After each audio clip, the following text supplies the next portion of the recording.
Mukotoni wokaya pia iyo nalelo mukotoni wokaya pia ni wokaya pia waona lavanda owe lelo iyo nalelo owe lelo ni wokaya pia waona lavanda owe lelo iyo nalelo owe lelo iwokaya pia waona ulavana lelo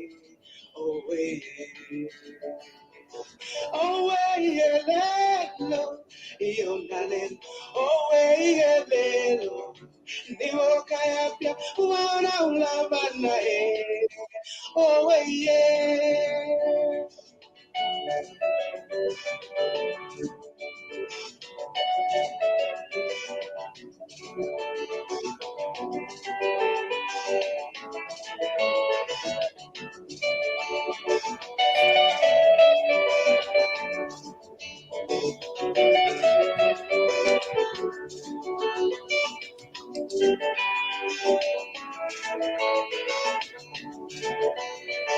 Chambe shina posa iyo nalelo chambe shina posa Bechita shami me walu wokoa owe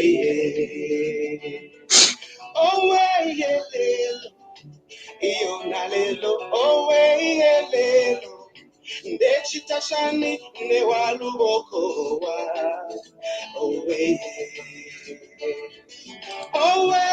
lelo iyo nalelo owe lelo Dechita shani ne waluboko wa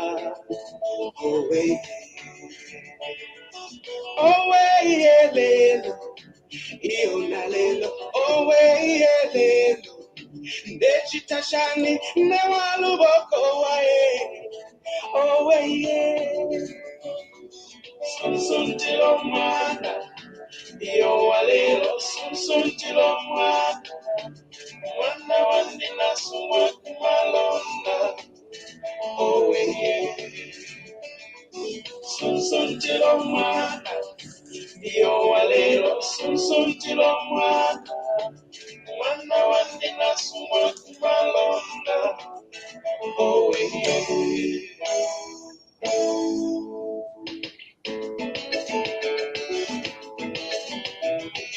Chambe shina posa Chambe shina posa Me walu okoa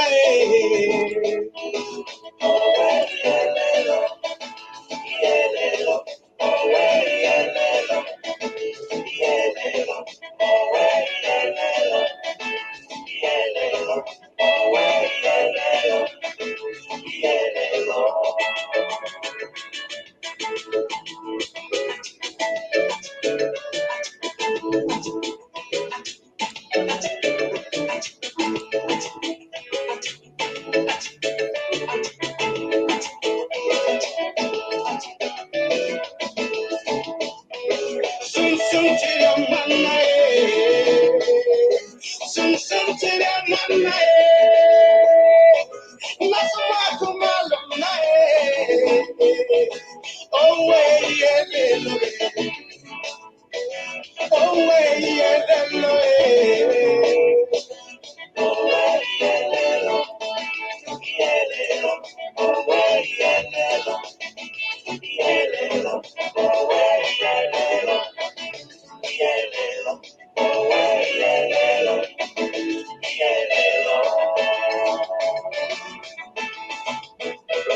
Wabuta chega mabomba Amutuira mwewa mabomba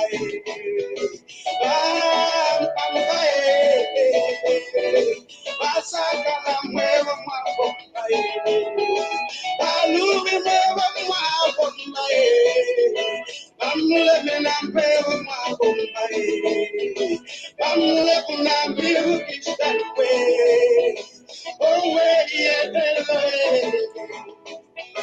Achishala na totera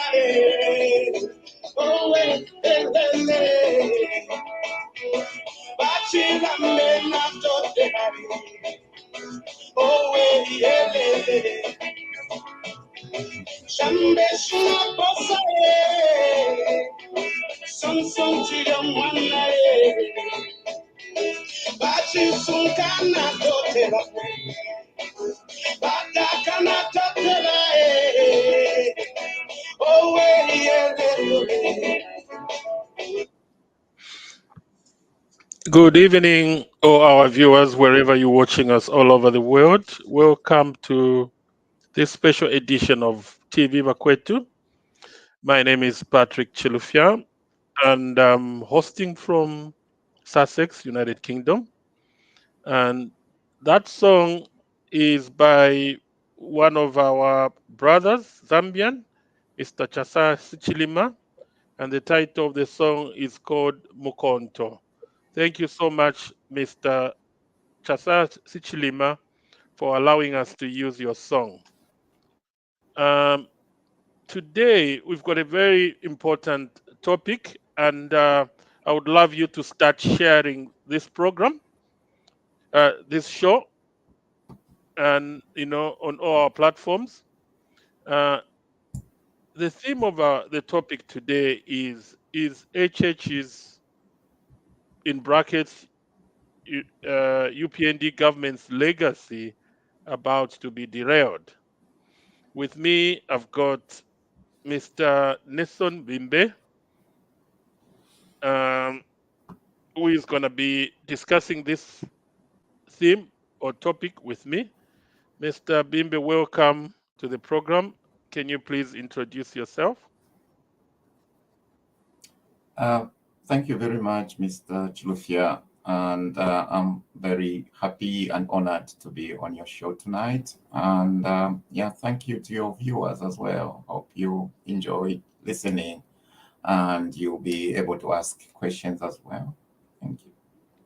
Okay. Thank you so much, Mr. Bimbe. I'm going to bring you back to the spot later, but then we just want to go through, as I said, the topic today is we're talking about whether the legacy of the UPND government, or HH, is about to be derailed. On the 12th of September, if you remember, we had a show and we discussed and debated what is HH's, and by extension UPND government political legacy will look like 5 years, or if possible 10 years from now. In what we discussed the following key topics: creating and sustaining democratic institutions, having a stable foreign policy, destabilizing microeconomic fundamentals, plugging revenue leakages as known as corruption and resource mismanagement, embedding the rule of law, making the abnormal become normal again, and enabling business environment. In the path to successfully attaining these broad themes is the path to attaining these broad themes in jeopardy. In the discussion, we'll attempt to unpack them based on the discussion of the following.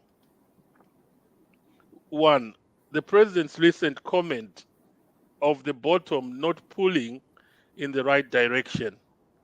Challenges of implementing what will lead to the bigger picture as listed in the themes. Cost of living issues, which are global right now, affecting our people. Is the government communicating properly how it is dealing with this situation? The challenges, whether perceived or real, with regards to FISIP and medical supplies. Good things have happened through such as stabilizing the microeconomic environment or fundamentals, CDF, cadreism, public sector recruitments, increased FDIs, and many more. Are these risking of being drowned out of the current political discourse? Mr. Bimbe, welcome back. Welcome back once again to Bakwetu TV. My first question to you, Mr. Bimbe, is do you believe that the legacy is in jeopardy? Over to you. Thank you very much, Mr. Chilufya. That's a very good question. My answer, what comes to mind for me is a big no, probably with a little yes. I will elaborate that. So here is the situation. Here is my take. I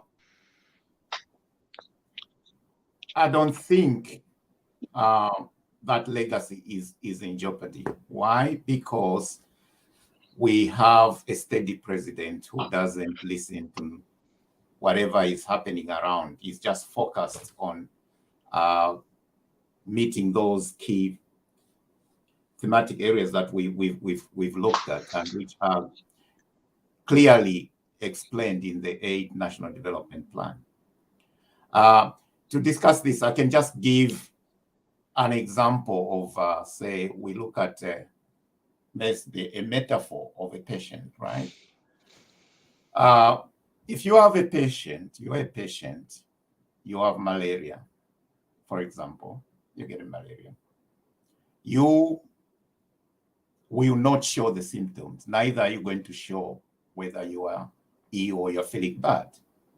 However, if the doctor or the lab technician will interrogate the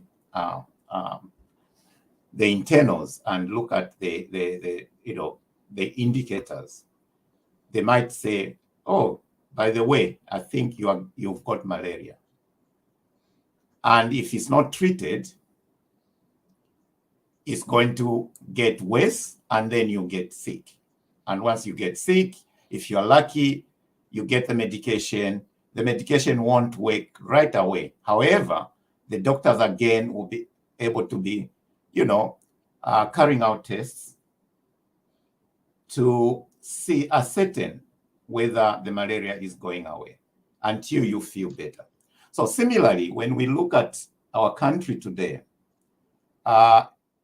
these are complex issues.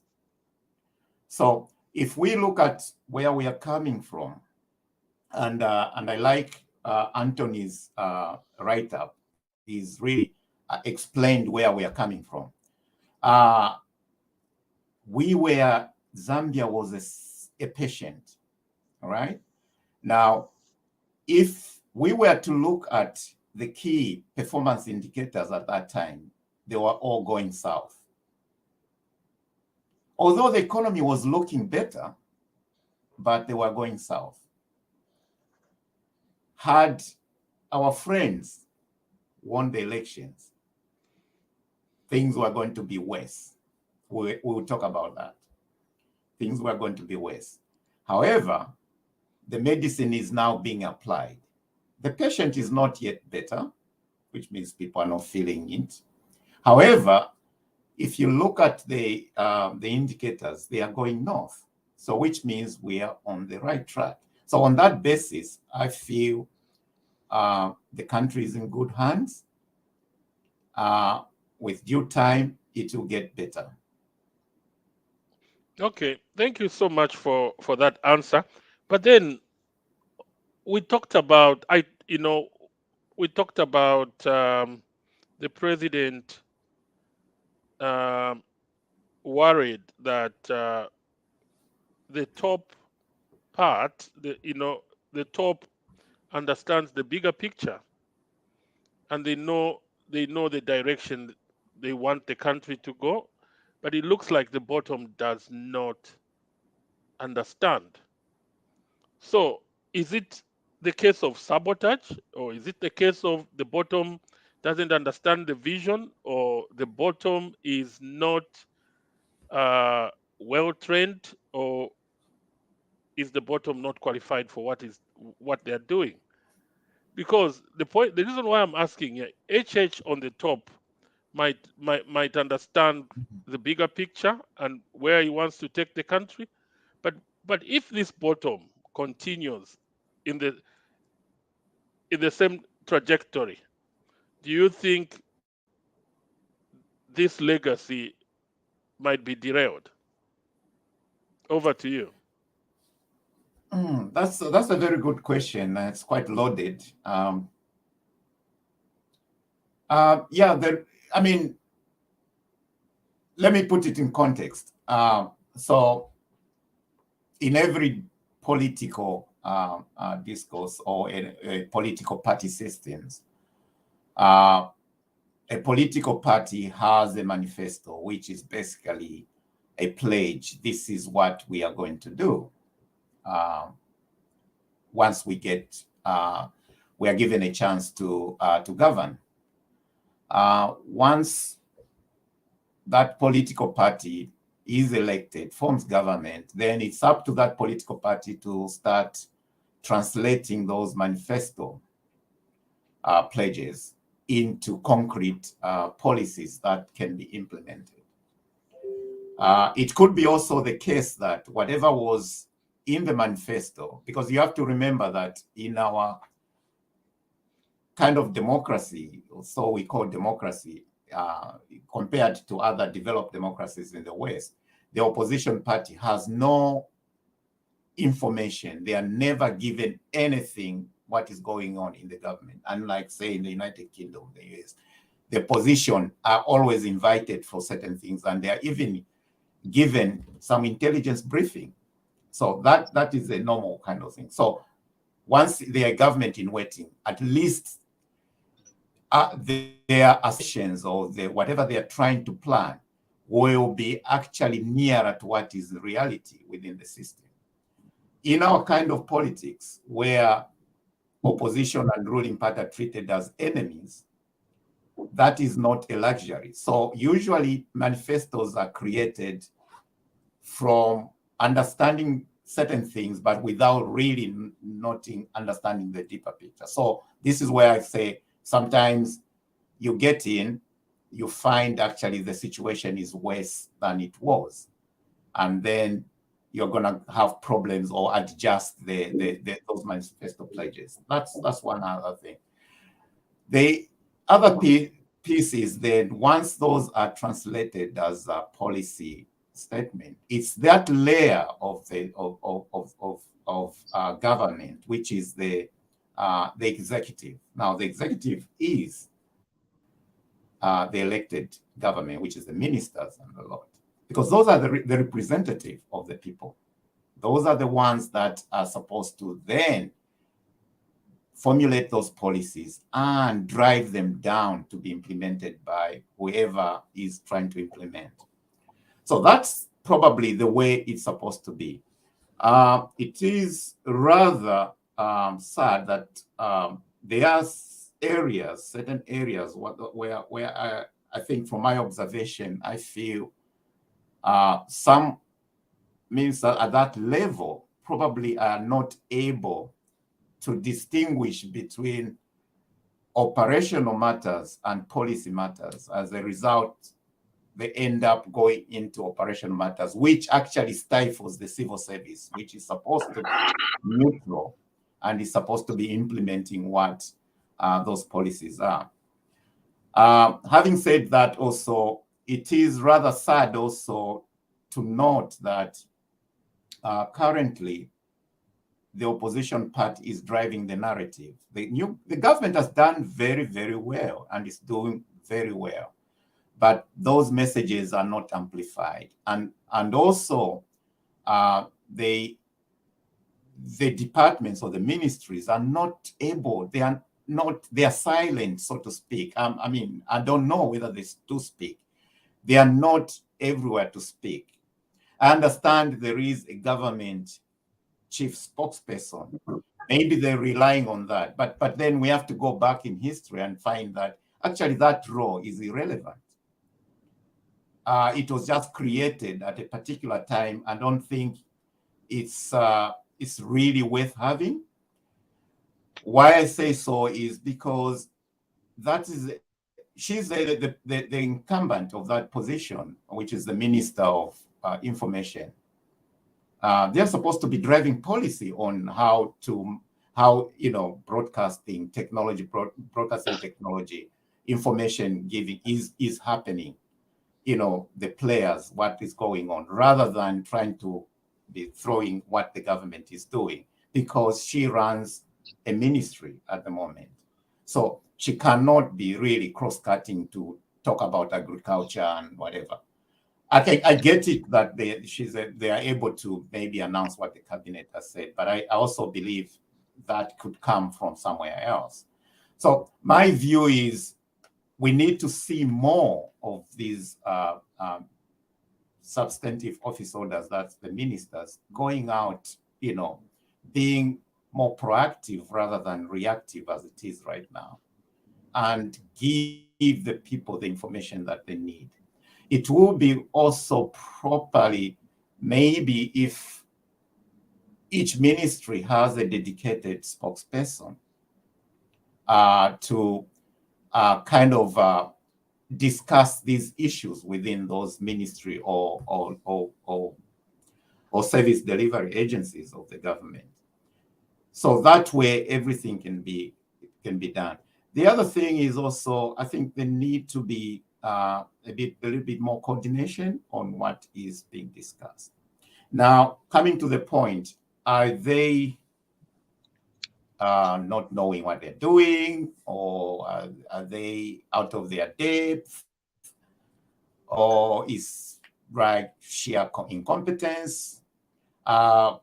I don't know. I can't answer straight on that one. It depends on what variables you're looking at. So each ministry, probably the minister's got some strengths and whatever. And we have to remember also they have to deal with what was happening before, which was the normal, so to speak.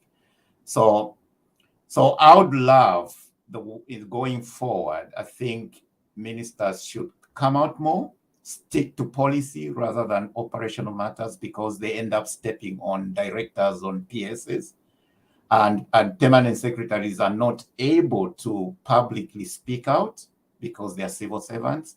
So they tend to be at a disadvantage sometimes. Maybe they could even be in a position where they'll say, well, if the minister is doing my job, why should I do it? So you have that conflict. So that needs to be resolved. Why it is happening, I cannot answer that question, unfortunately, without really going into, speaking to people. But that is purely from my observation. Well, that was fantastic. But I picked up something from your answer, and the UK and America, and I think even in Zambia, I think Ministry of Finance has got a dedicated spokesperson who, obviously, that person understands economics, finance. So do you think the government needs to have a dedicated spokesperson for each government ministry, and those people understands what happens in that ministry? Like Ministry of Agriculture has to have a spokesperson who understands agriculture. Technology, a person who understands technology. Is that what you mean, or what you think should happen? That's a good point. Well, whether they need to be knowledgeable, of course, in that or ministry, what his mandate is. Then what you can then have is these guys could then be scheduling maybe monthly or weekly press conference where they talk to the media and explain, this is what we were planning to do. This is our journey. This is where we are. This is the issues, and get questions and answer, rather than just being quiet. Because currently what is happening is it's only the president who is able to talk, who is able to post things that make sense. for example, recently posted a graph of the foreign direct investment in 2020, last year and the other year. So you see what I'm saying. Where should that have come from? From Ministry of Commerce and Trade, isn't it? So we don't have that. Then somebody should be there on the board explaining. Look at the cost of living crisis today. We know where it came from. In the UK currently, there are strikes over the same thing, right? Now, if a country like the UK, which basically suffered what? It only had a problem with what? It's the COVID, which affected the whole world because supply chains were disrupted, productivity was disrupted. As we were just getting back to normal, the Ukraine war started. Again, that destabilized everything. The energy costs went higher. These are suffering. Now, if you come to a country like Zambia, on top of these two, which every country has had, we had a very big debt. We had a dysfunctional government before that. Now, if people think that can be solved within 1 year, if the developed world are not able to deal with it currently, it's just beggars belief. And I think the opposition party, they are not being taken to task by whoever they go and dispute those whatever things they talk about. They are not saying what they will do themselves. They are not saying that. All they are blaming is blaming. I would rather maybe if someone, those clever people out there, could show us, say we take the key metrics, say exchange rate, inflation rate, and whatever, and try to measure it from 2011, right, to when the PF left, and then start to measure something from the time the UPND took over and see how the graphs will look like. I bet what you see is that when PF took over, everything was okay, but things started going bad. But because these are lag variables and things take long to take into effect within the real economy, people had a feeling, a perception that the economy was doing well. Actually, it wasn't. It was dying. Today, if PF had won the election, most of these civil servants, even retirees, wouldn't have been paid. Today, the exchange rate could have been maybe 50 to $1. Inflation could have been over 60, 80%.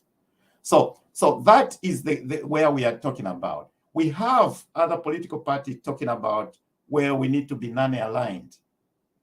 Russia, whatever. Non-aligned doesn't exist anymore. The bipolar world is gone. It's now business. You have China and the US, though they differ on certain things, but they trade. They still trade. And someone says, well, we need to go to the East. If we look at China, there's a recent report that has come out. China was dishing out loans like no man's business. But today, if you look at the figures, those loans given to Africa, they've gone down by 70% from the high of about 28 billion a year in 2016 to 1.9 billion in 2020. Now, if we look at that with Zambia's problem, would China have continued giving it money? No, there will still be no money. Probably China would have been looking to get stuff from us for not paying them. This government is doing a lot. They are working on the debt issue. Just recently, the president was in the US and they've discussed, and we know where the bottleneck is the Chinese loans. The Chinese are not playing ball at the moment, but they'll have to, because there's so much debt that the Chinese over It's almost what, $996 billion loans to Africa, right? So it's up to China how they want to deal with those issues. So from that perspective, even the socialist ideals that are being exposed by some political party that, despite being socialists, they fail to pay tax, which helps the people. I just don't understand that. But I guess the issue is ourselves, I think, the people of Zambia, to understand that the patient was almost dying. The patient is being resuscitated. It's still in ICU, but we are going into the right way. So that's probably what I can say on that. That was fantastic, Mr. Bimbe. Now we've been joined by two of our regular Vakwetu TV friends, Father Mpombo and Mukelevai. I'm going to introduce you when I ask you I'm going to ask yourselves to introduce yourselves when I ask you a question. So I hope you understand what we are doing. We are talking about HH's and UPND government's legacy. The question was, is it about to be derailed? And the first question we asked, do you believe the legacy is in jeopardy? And this is what Mr. Bimbe was trying to explain. So I'm going to ask Mr. Oscar Mpombo to comment on that, and then Mr. Mkelebai. Over to you, Mr. Mpombo. You are muted, Mr. Mpombo. Father Mpombo, I'm sorry to say that. Okay, let me unmute you.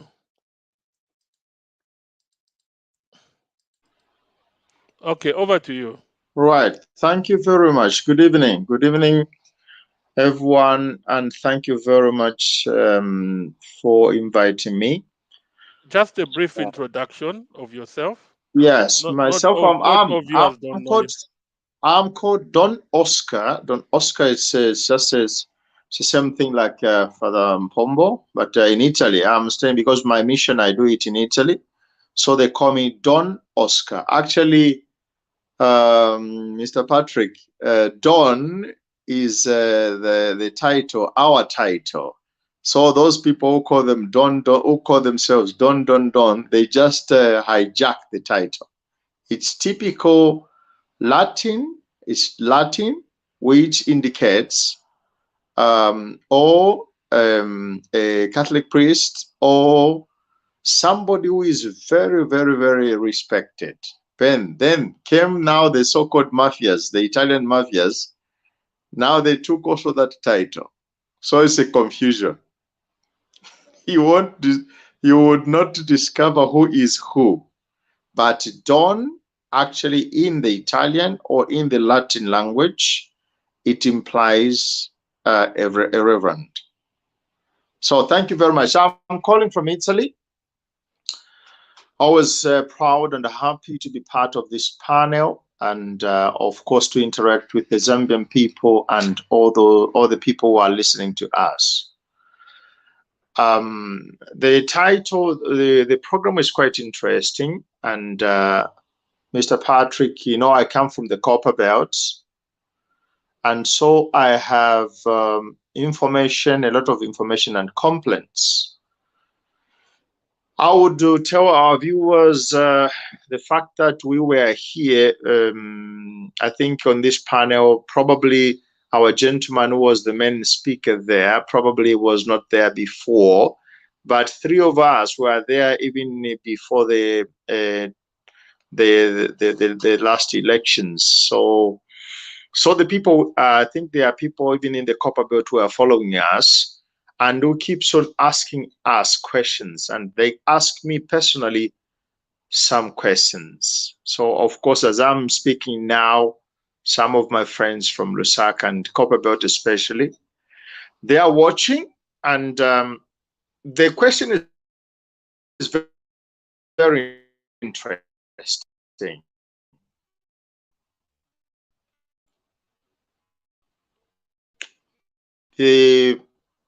Our president, are they or what? Well, some information coming from the Copperbelt, Mr. Patrick. I think we have the UPND government is supposed to be alert and attentive. It's not just a question of politics, but it's just a reality. In the Copperbelt, I underline especially in the Copperbelt to answer to the question, is the UPND policies about to be derailed? So I give an example, a tangible example coming from the Copperbelt. Mr. Patrick and all the panel, we began our UPND government, they promised the people by emphasizing and encouraging them in bringing up with the cooperatives, because our president, I think, which is the right thing, he said he prefers to help a group of people rather than helping a single person. So many cooperatives were made in the Copperbelt, and some of the cooperatives, Mr. Patrick, were the women's cooperative, because they were promised that, especially regarding the Black Mountain, if I talk about the Copperbelt, regarding the Black Mountain, the women cooperative were promised that, I give the statistics, they are going to be given some income so that they can boost their businesses, and then just once a year they are going to be given I don't know whether it was a price of 2 loads from the Black Mountain, and they will give them that much so that they can now start moving on their own. Now, these groups, these cooperatives, especially the women cooperatives, Mr. Patrick, up to now, 1 year and I think more than 1 and 3-4 months, they still have not received anything. And what is worrying is this: the Black Mountain is going to finish probably in 3 months' time from now. The part which was given to the people. Because what is going to remain at the Black Mountain is the portion that the Patriotic Front, they sold to a private company, which as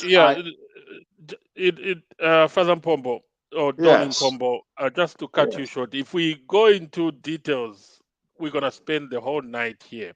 Yes, the question was, we were talking from the background of the president saying things, the top appears to understand what they are doing. Yes.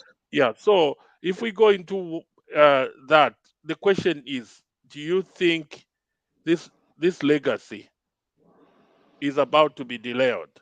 So we are talking about the top level, and then the question is, if you think it's not going to be, it's going to be derailed, what are the problems? What is causing, people applying for grants and they haven't been given? Where do you think is the problem? What can cause that legacy to be derailed? So let's talk about the bigger picture for now. Yes, please. Yes, please. I think my answer to that question is, looking at how things are going on now, there is a danger that this government is going to be derailed. There is a danger. I know that our president is quite a genius and a successful business person. So probably he has a program which I personally and the Zambian people might not be aware about. But looking at the way things look like now, as of now, I think the government risks to be derailed. because many promises, apart from the successful teachers' employment, nurses' employment, and of course the fight against cadreism and the fight against the waste expenditure of the resources. But I think, Mr. Patrick, the local people are in a very difficult situation. The ordinary people are in a very difficult situation. As I'm telling you now, in Lusaka, we have now a fight. Cadres are back. And the cadres, I have some friends who are giving me, friends who knows me from the Patriotic Front and from the UPND. Friends, Mr. Patrick, who are telling me that the youth, especially in Lusaka and the Copperbelt, they don't even want to listen to any advice from the top. You are talking about the top being methodical and with a very beautiful program. If you go and read it on their pages, it's quite fantastic. But then the youth are now a bit tired. 1 year, 3 months, the youth seems to be tired. And today, what transpired in Lusaka today shows exactly what I'm saying. The youth are saying, we don't care anymore. We need to eat.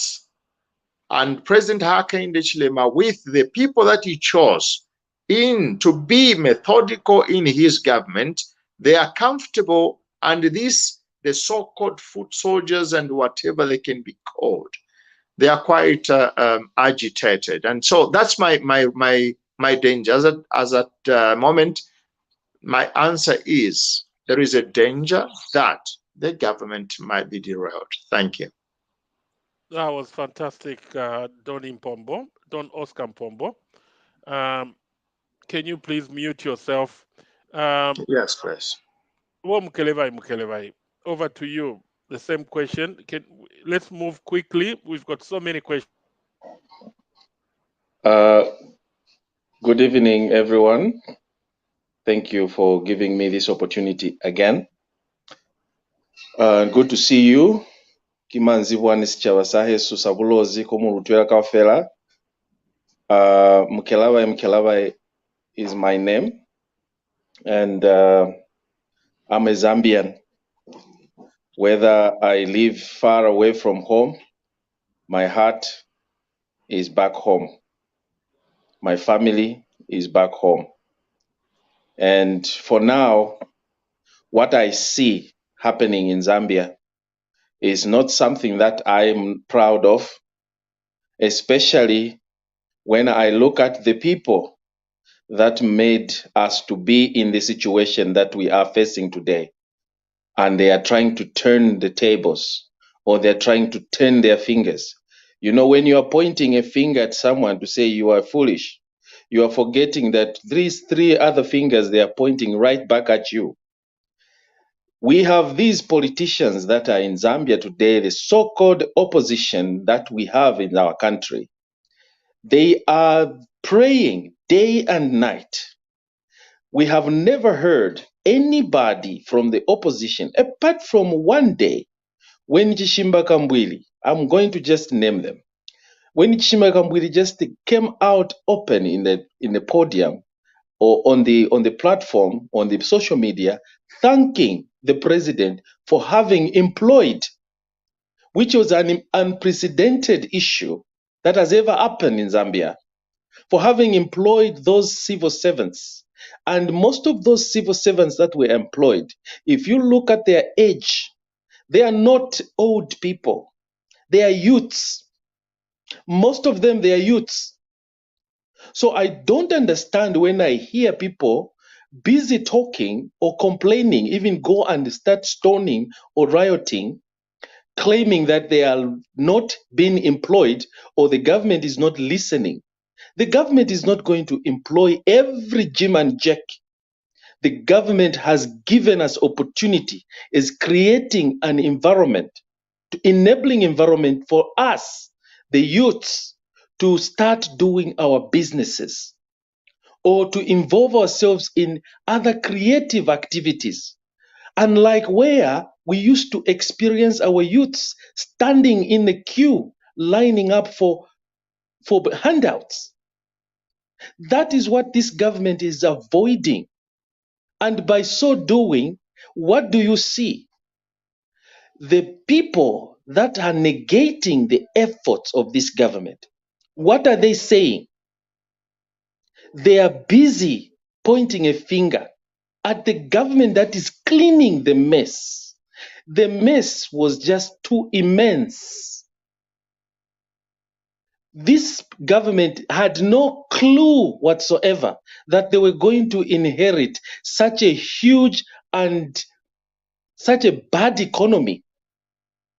I'm even feeling sorry for them because they are not even enjoying. You are busy accusing them that they are sitting in their homes having a good life. That's a lie. They work 24/7 just to make this government, to make this country to be where it's supposed to be, because it was left in shattered. People that claimed to have loved the poor people, people that claimed to be a pro-poor party, look at what they did to this nation. Look at what they did to the poor.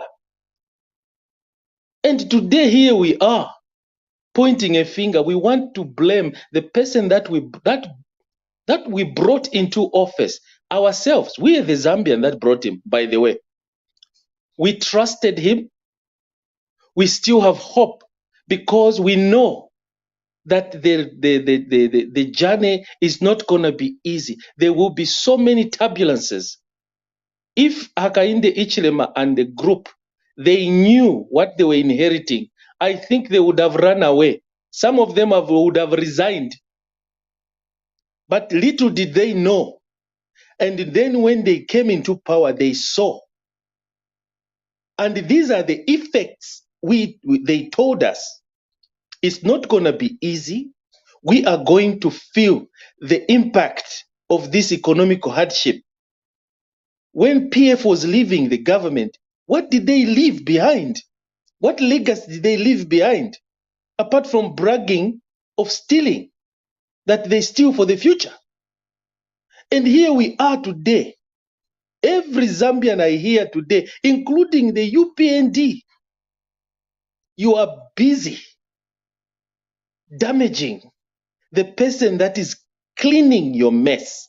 The mess he handed. Yes, I'm so a little bit not happy on the manner in which HH and the administration handled the people that were purported or that were suspected to have stolen, or people that he handed them with baby gloves. He handled the case with baby gloves. And that's why today they are coming back to bite him. So the issue of legacy, you should be honest. This poverty we are busy talking about, in my opinion, this is an artificial coming from the people that created this mess.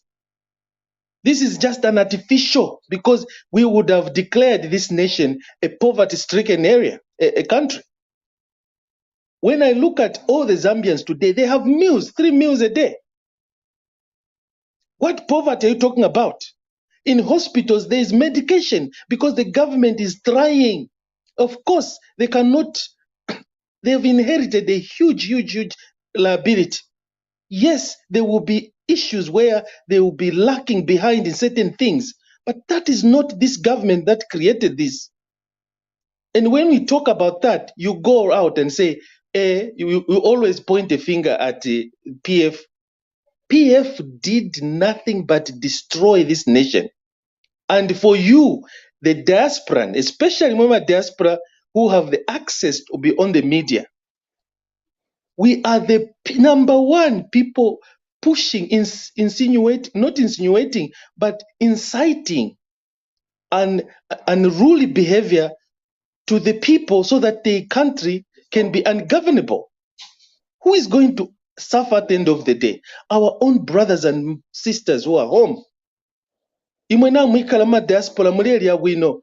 If you are the things that other countries have fought for. But what are we doing? Bola in 90 minutes. Bola in 90 minutes. That's what I can only tell you. The legacy you are talking about, it's not, he is fixing. And it's not going to be, it will be painful. Yes, it will be painful.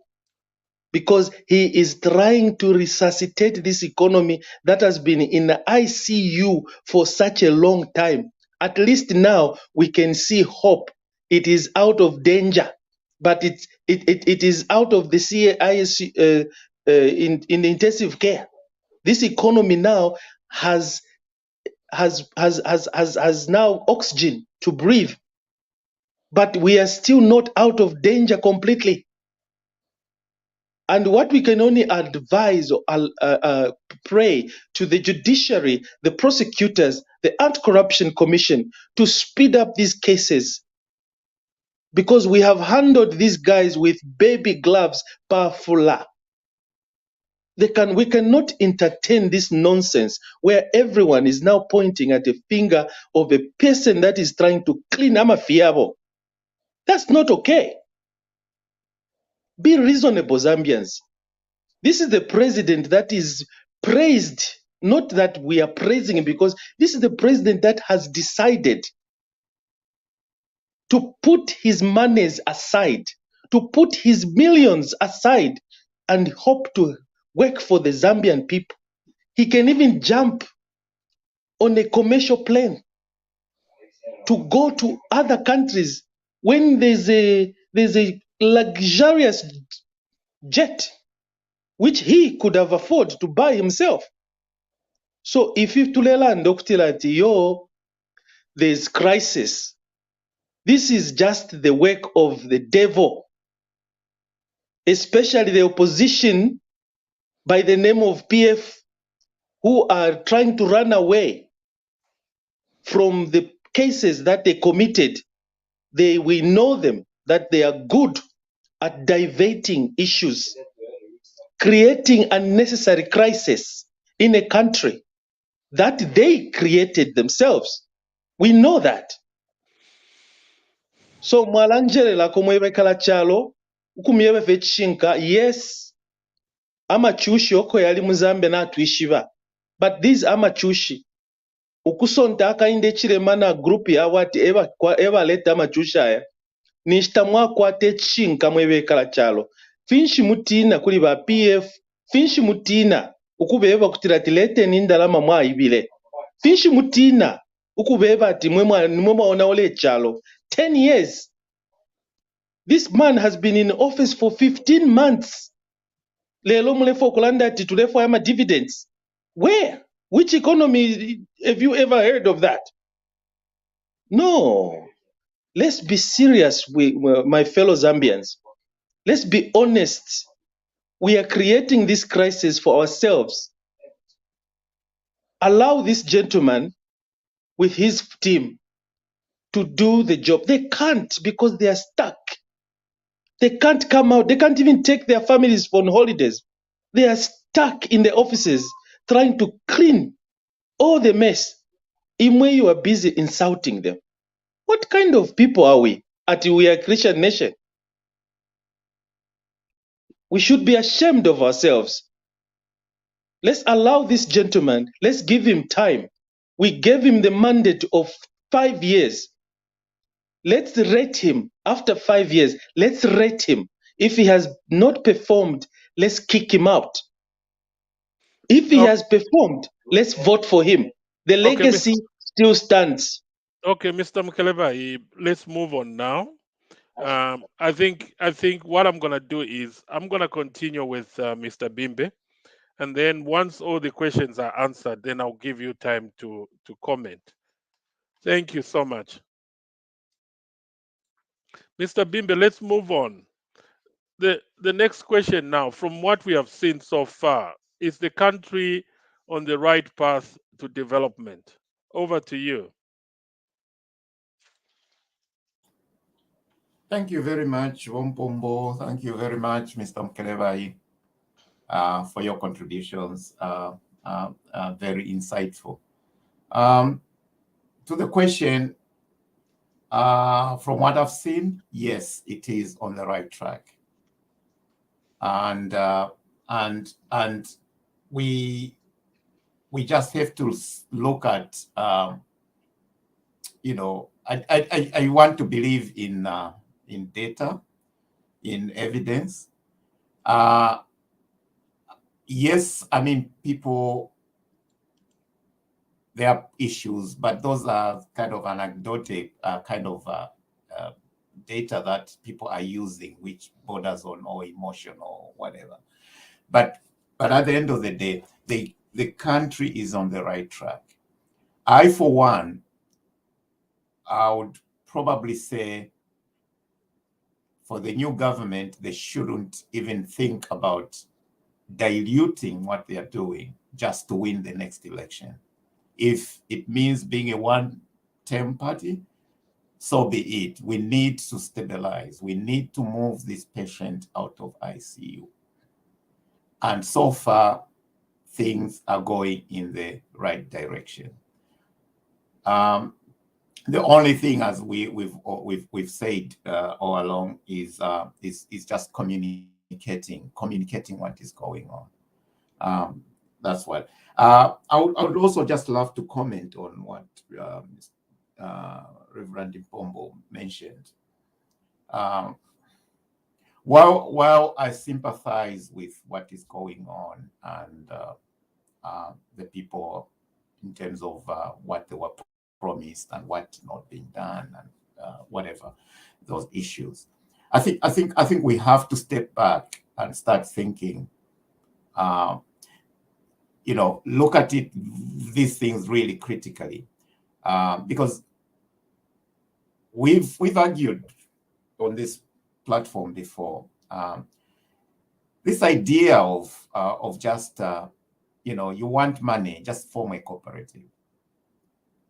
I think it was so different from what used to happen, which we condemned in the old government, where people were being given money. Of course, they were given money as individuals, right?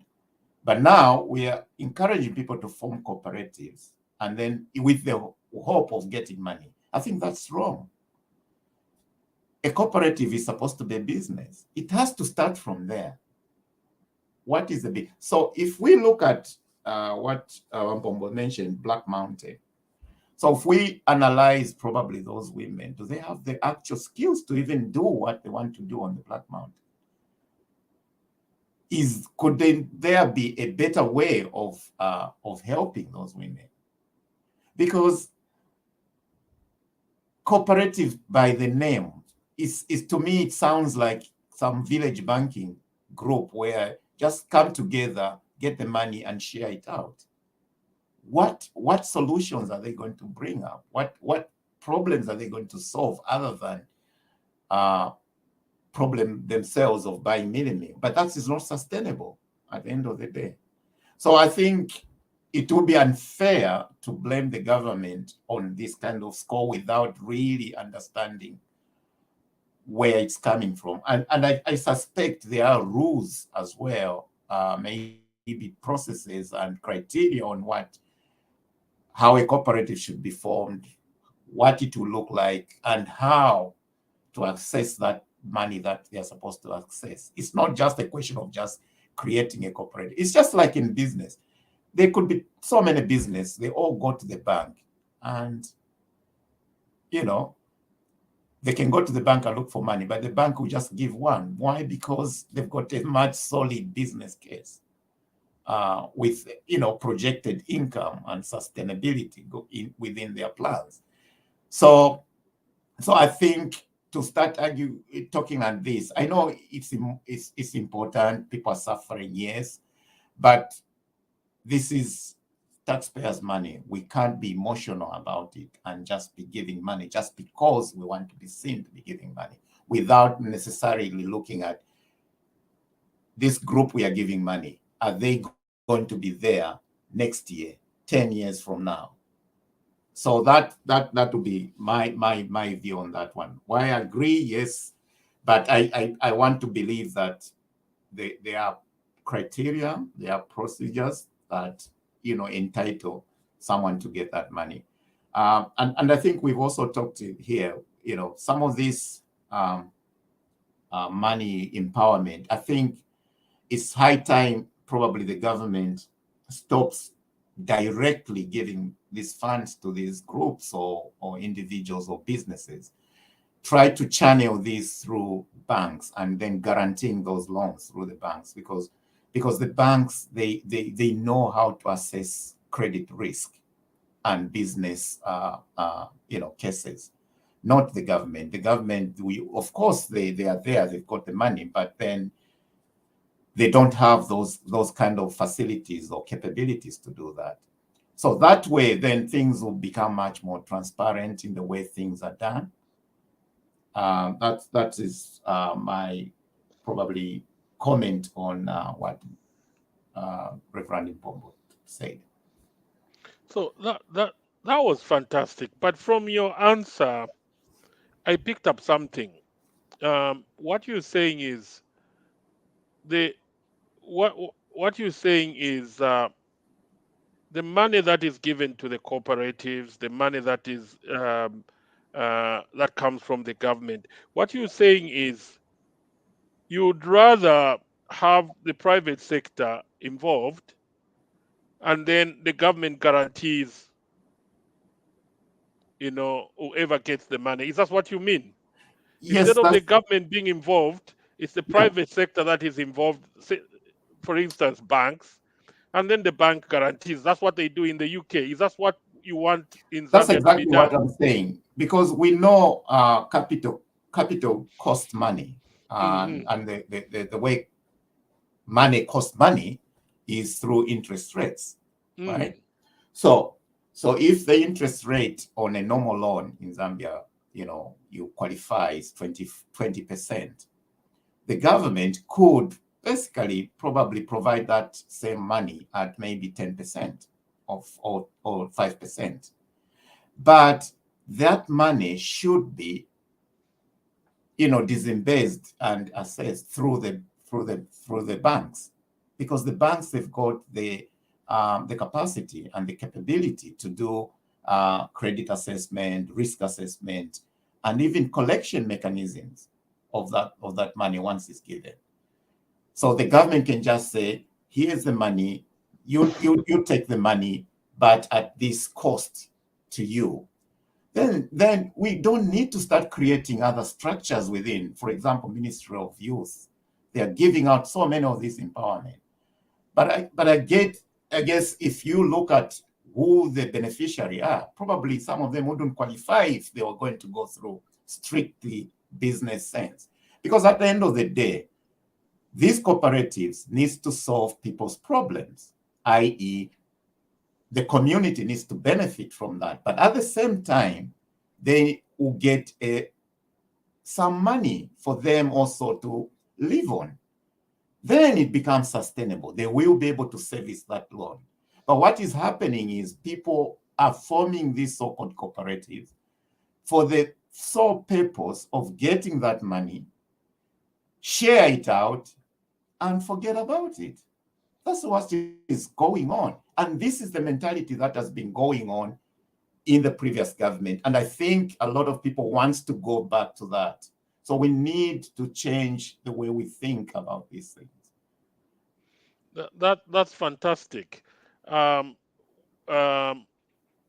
We've been joined by Skaile, who wants to contribute. I'm going to give you an opportunity to contribute now, and then we'll continue. And then if you can continue watching, and then we're going to allow you and Mr. Mkelebai at the end of the program to contribute. But for now, I'll allow you to contribute about what we've talked about so far. I hope you've been watching. And I would love you to have the video on so that people can see you. Okay. Let me turn on my camera. And over to you. Introduce yourself and make a comment or contribute. All right. Thank you so much, Mr. Chirufia, for this opportunity. My name's Skyde C. Skyde. I am under Amnesty International, and I'm a good governance and human rights activist. Just to contribute regarding what is going on in our country, and I got some very good content from Mr. Mkelevai recently, who was trying to critically put it in an open perspective about the problem the country is going through in terms of like the economy and where should we point at. Yeah, first and foremost, I would agree with what Mr. Mkelevai has said, to say the mess that we are seeing today, it's not something that maybe can be heaped on the current president, because we all know where our country is coming from, which is the fact. However, on the other side, personally, speaking from what I've seen and what is going on in these institutions, the president has got an obligation to ensure that where he sees something is wrong, he must quickly come in and put in people that can work. I'll tell you that the system right now is working against the president. And I think it's just a few months, a few weeks after the 2021 general elections, I talked about this, about what was supposed to be the behavior of civil servants. Because when you look at the behavior of the president, he wanted something for the country to say, let us unite. We know how people were recruited in the previous governments. And the president wanted to do away with that thing of fire that one, fire that one. He gave people an opportunity to change the mindset, to work towards developing the country. But people have not changed. I would tell you that this time around, with evidence, there is rampant corruption going on in the country. Whatever the president is saying, people are doing the opposite. Our people are being exploited. Go to the Ministry of the Bursaries Committee, you see what Zambians are being requested. Poor Zambians are being requested to pay 12,000 for their children to be given bursaries. Yet the youth, they voted for the president that they are going to be taken to school. Okay? So what is going on? The system has been crippled by a few individuals. And this is why some of us, we have been trying to reach out even to people that are working with the president as assigned, because we can't all of us go to the president and express our concerns. There are people the president has assigned, but some of these people are not helpful to the president. They are not listening. The president can't manage to go the entire country word by word to know the problems. There are officers, people that have been given jobs, who should be there to give the president the correct information. And when they give the president the correct information, the president will make a critical decision. But people, when you call them, they think as if you are going to ask them for money. No, we fought for this freedom because we wanted the country to be free. We want development. And this development will come about. It can't come about by giving the responsibility to the president alone. All of us, we need to be informed, to be involved in the process. But if the people that have been put in the front, they are not listening to what the general public they are expressing themselves, then there's a problem. And we are going to allow criminals to continue manipulating things. It's just so annoying, to be honest. I'll cite some examples so that I'm not talking from without Mr. Moderator. During the teachers' recruitment, people in the system were getting 20,000, 10,000 from the people.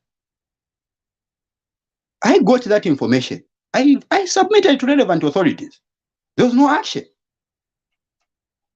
There is no action. Even the ongoing recruitment, there is corruption. And this is why people are insulting the president at the end of the day. So we need people who are dedicated, people who are going to sacrifice for the country, that let us fight and develop this country. Not people that are just going to sit in offices, People are suffering in the rural communities. So people should take this as an opportunity. If you are given an opportunity to save the people, you have to sacrifice. That's the only thing that you can give back to the community. So the people that are working with the president, let them not be that kind of people who don't care. Let them help the president.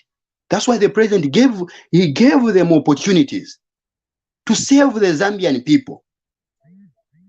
You know, some of us, we just want to, when we see a problem, we say, oh, yeah, there is a problem. And let relevant authorities make follow-ups. Does it need to take us 2 years for people who killed Mapens to be arrested? Does it need to take us 2 years for people who killed Vespers, Frankie Mugala, Samansama? No, we need justice.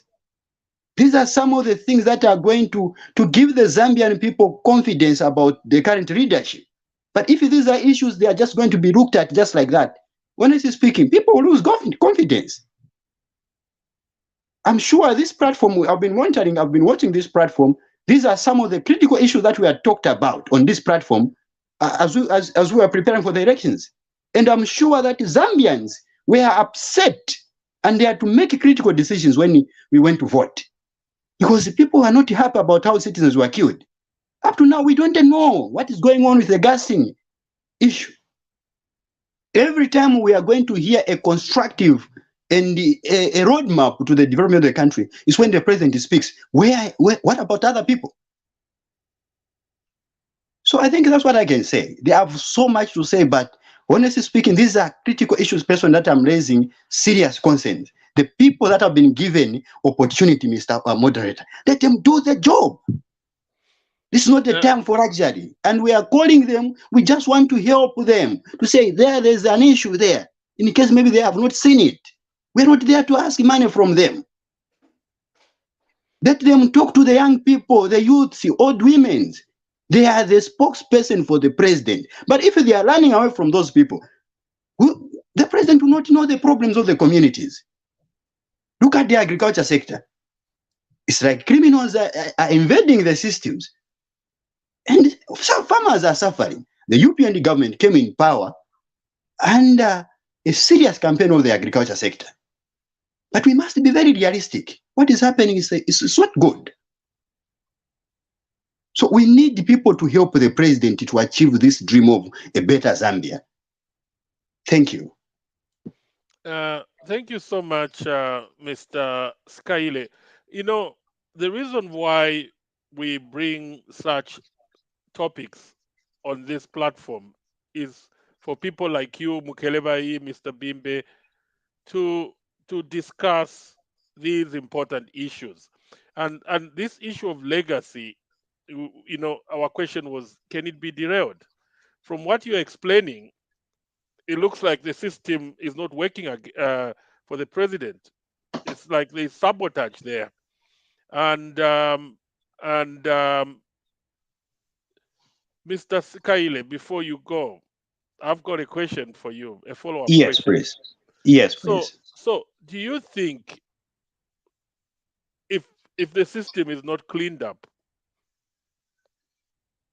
this legacy can be derailed? And then secondly, what should be the president do to avoid this derailment? Over to you. Thank you so much.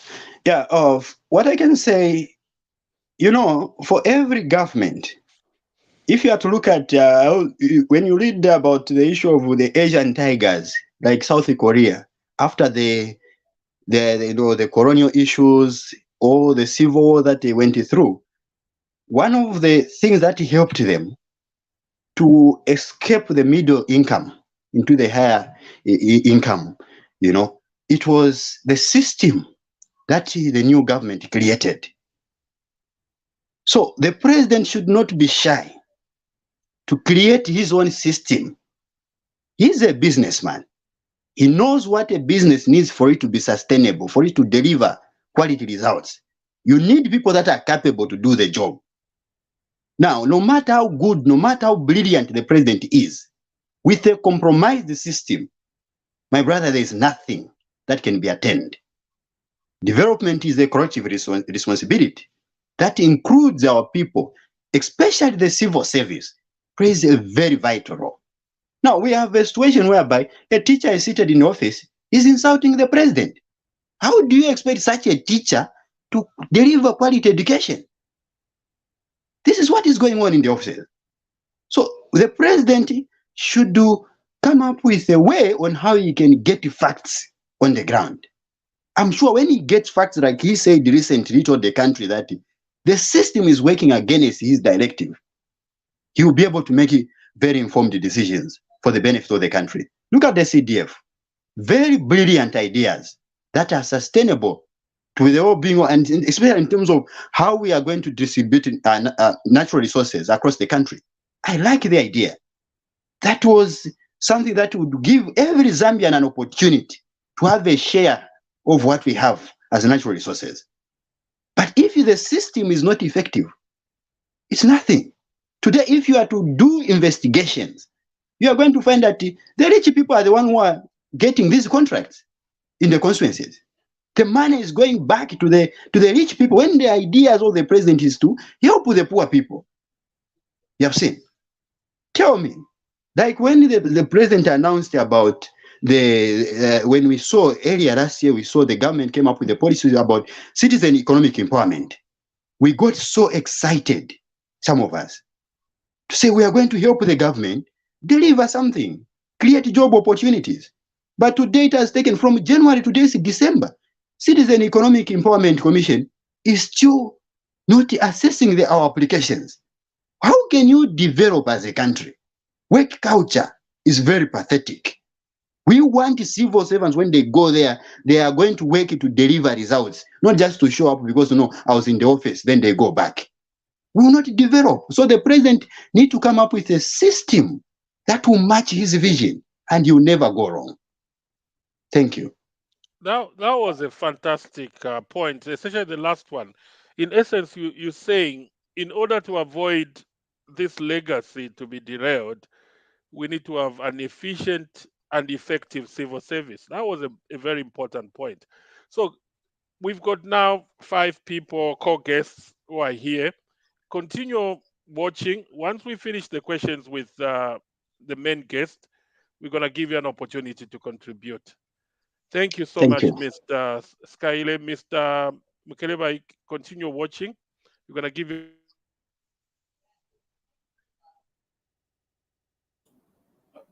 You are muted, Mr. Patrick. So, Mr. Bimbe, let's move on. Any advice to the government and the UPND you have on how to deal with the negative narrative? We've been talking about communication here. Over to you. Thank you very much, and thank you very much, Skyle. Before I respond to the narrative one, I'd like to just concur with what my brother has just said. I think this is what we've been talking about, is kind of having the right people in the right places, right? However, when you're dealing with a machinery like a government, it's quite massive, and even organizations, they're quite massive in the way you deal. If you're dealing with a small organization, I work for a small company. The managing director sits with us every day. We talk about issues, and we know what we're going to do. I think there could be ways of how this kind of thing could be resolved in a way. And I like what my brother has talked about in short, the president coming up with a way of dealing with this. And I think there are methods out there that people have used. I think in any government, probably ours, we need a very, very strong policy delivery unit. I don't know whether we have it or whether its mandate is as the way out. Others have used this kind of mechanism. I know in Downing Street they had one during Tony Blair and others. So the job of that unit is to be able to create, key objectives, objectives and key results, OKRs for everybody. And then those guys, they can define the key metrics that they need. Because sometimes we tend to look at these things subjectively in, without really having the right data or the right numbers. I believe in data. So from what my brother has described, we can be able to distill and have visibility. For example, if we say we are going to deliver this fertilizer within 2 weeks, for example, that could be a key indicator. And someone in state or wherever, they could be able to track that and be able to question immediately and see why is not this thing not being done at this time. Then that way you're going to solve the problem. As a result, probably you could then think whether those officers, are incompetent, or they are working against you, or they just need training. So they need to be that. Otherwise, if we take the emotional angle and just looking at subjectively, then we are going to be accused of witch hunt, like what happened in the other government. I think the government needs to be really smart on how they can get a handle on this, and through that, they will be able to use even their spokespersons, if they were to have them in each policy delivery unit or policy delivery department, to be able to say, this is what we promised, this is what we are doing now, this is where we are. It will be very, very clear. And we can pinpoint where the bottlenecks are and solve those problems as we go on. Because what I'm hearing, what I'm getting is people know it. They are now saying we are fed up with lectures because the president is talking about this bigger picture thing, but then the translation isn't there.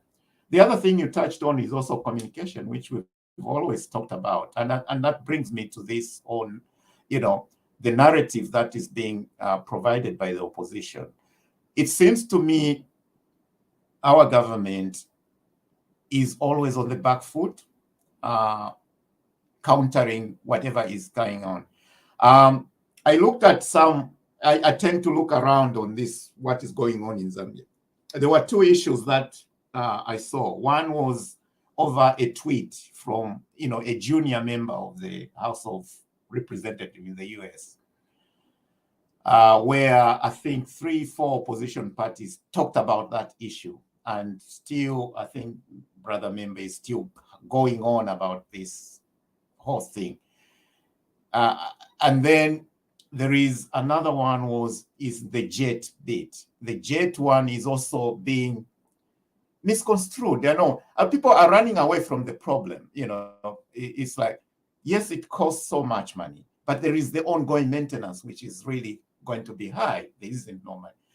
But then the communication is just not so good in that. As a result, the PF and the opposition are in the field day. They are talking about all these things. So I think they really need to take charge of the narrative. There is so much good things that is going on. Of course, there are challenges, as in everything. So those good things, they need to be discussed. The other thing is, where there are issues, it's better to come out quickly and raise up your hands. Yes, we have problems. It didn't need to take the president to say, oh, I see there's a problem with the inputs delivery. When you went to Muchinga or Northern Province, there's a Minister of Agriculture that could have been on the ball running commentary. I know people don't like running commentary, but sometimes you have to do that. They needed to be on the board to talk about this and bring that to bear. So they need, I think, as a government, as UPND and as sympathizers, we need to be really coming out, being proactive and explaining these things and being truthful. Even the cost of living, which I talked about earlier, it's not just in Zambia. I can understand the people what they're talking about. Yes, it is everywhere. But of course, the government has got a duty to help those that are suffering.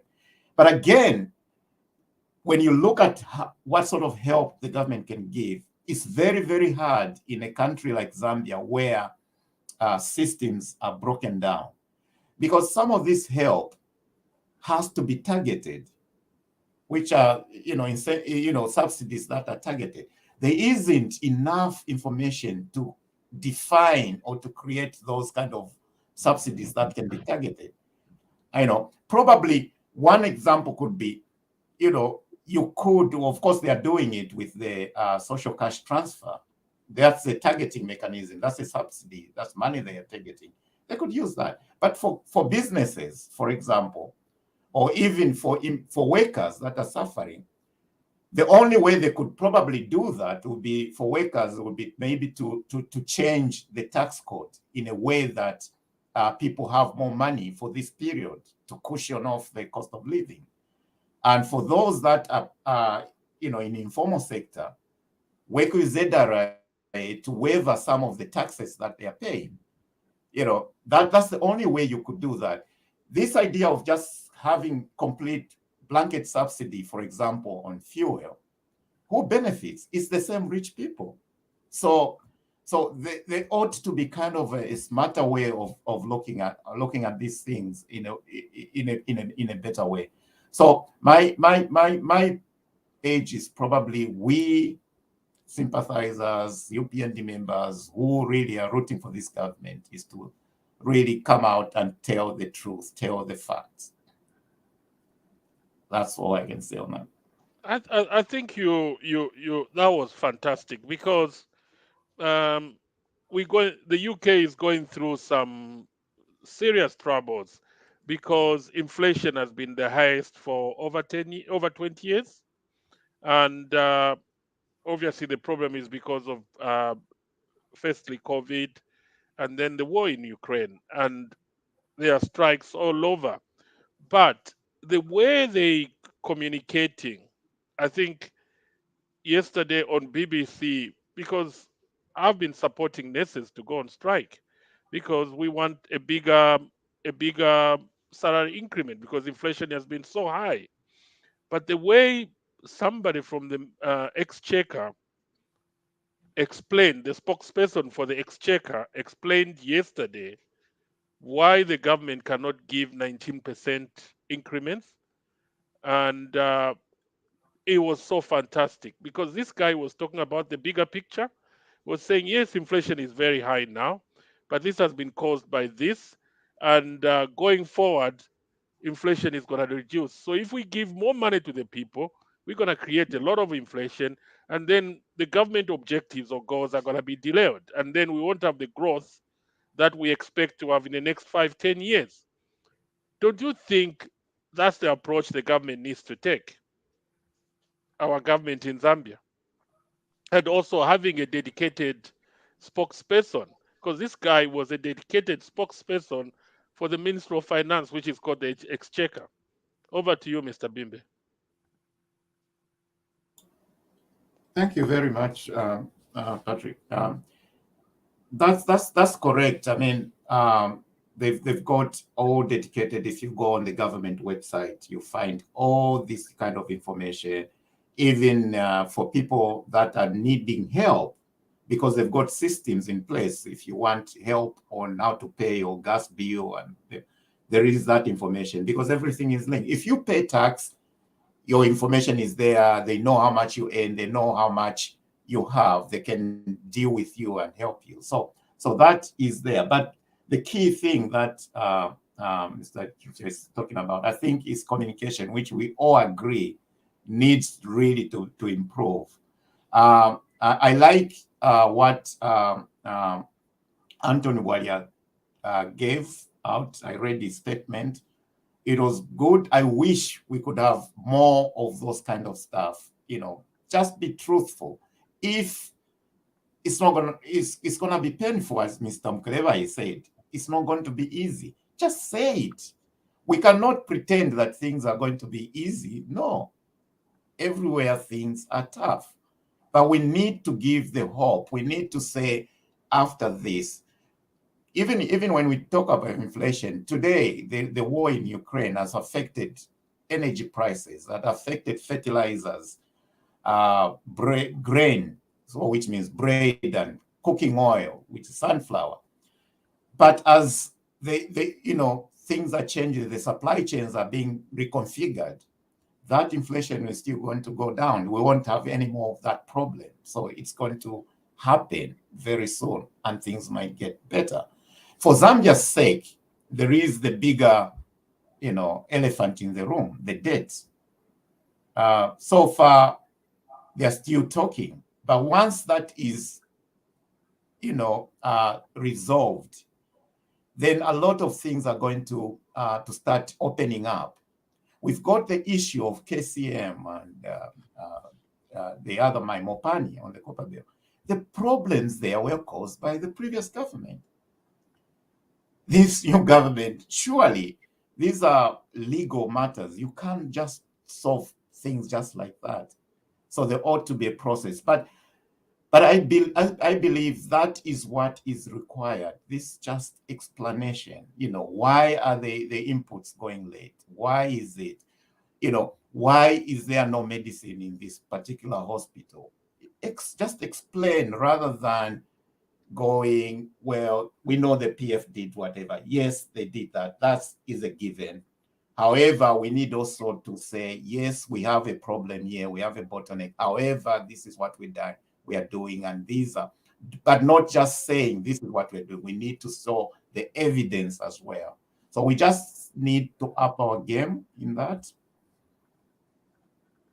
That's probably my contribution on that one. We just need to up our game so that you might end up finding the opposition who have nothing to say at the end of the day. Just give the information, just give it out. That's fantastic, Mr. Bimba. The next question, let's move faster now. How should citizens approach these conflicting and sometimes dangerous narratives being pushed by the opposition parties? And also, I'm going to add another part to that question. Why do you think the opposition is pushing the narrative instead of the government? Look. I think we've talked a lot about on this even last time. We all know that, of course, PF lost the elections and their surrogate lost, and there are people within even the alliance that are not probably happy because they were left out with whatever jobs, I believe. So for the PF, they are in election mood at the moment. They want to, they've got a presidential campaign going on, which is understandable. But also, they don't want to accept that some of these problems actually were caused by them. So they want to run away from that. Then the other bit is also they know that there were wrong things that were done, and the law is coming up. So it's kind of trying to get sympathy. So in that sense, there is so much falsehood going on. There's just pure lies going on, and then some of them are even very, very dangerous narratives being talked about, like this government is tribalistic, which I don't believe without any evidence. And then we have our social media. I can understand we are starting to get used to social media, to being online. There is this idea of chasing followers, chasing likes. As a result, some of the information being peddled is that sensationalized information, which has no context, and people just go on there. Then we've got, people are griefed. People can just get a video, talk, and then it, it's spread like that. So there are all sorts of issues going on there. And that's the narrative the opposition is trying. At the bottom line, they're just trying to be relevant. But on the substantial issues, they can't deal with. That's why they go for these small things that they always pick out. If you followed through their narrative, when the government announced the employment of those teachers and nurses, or even the free education, before it was active, there was a lot of talk. It's not going to happen. They've got no money. They've got whatever. When it happened, they stopped. They've latched on another one. You know, FISIP now. Now they've latched another one. It's the JET. So you can see there is no kind of thought.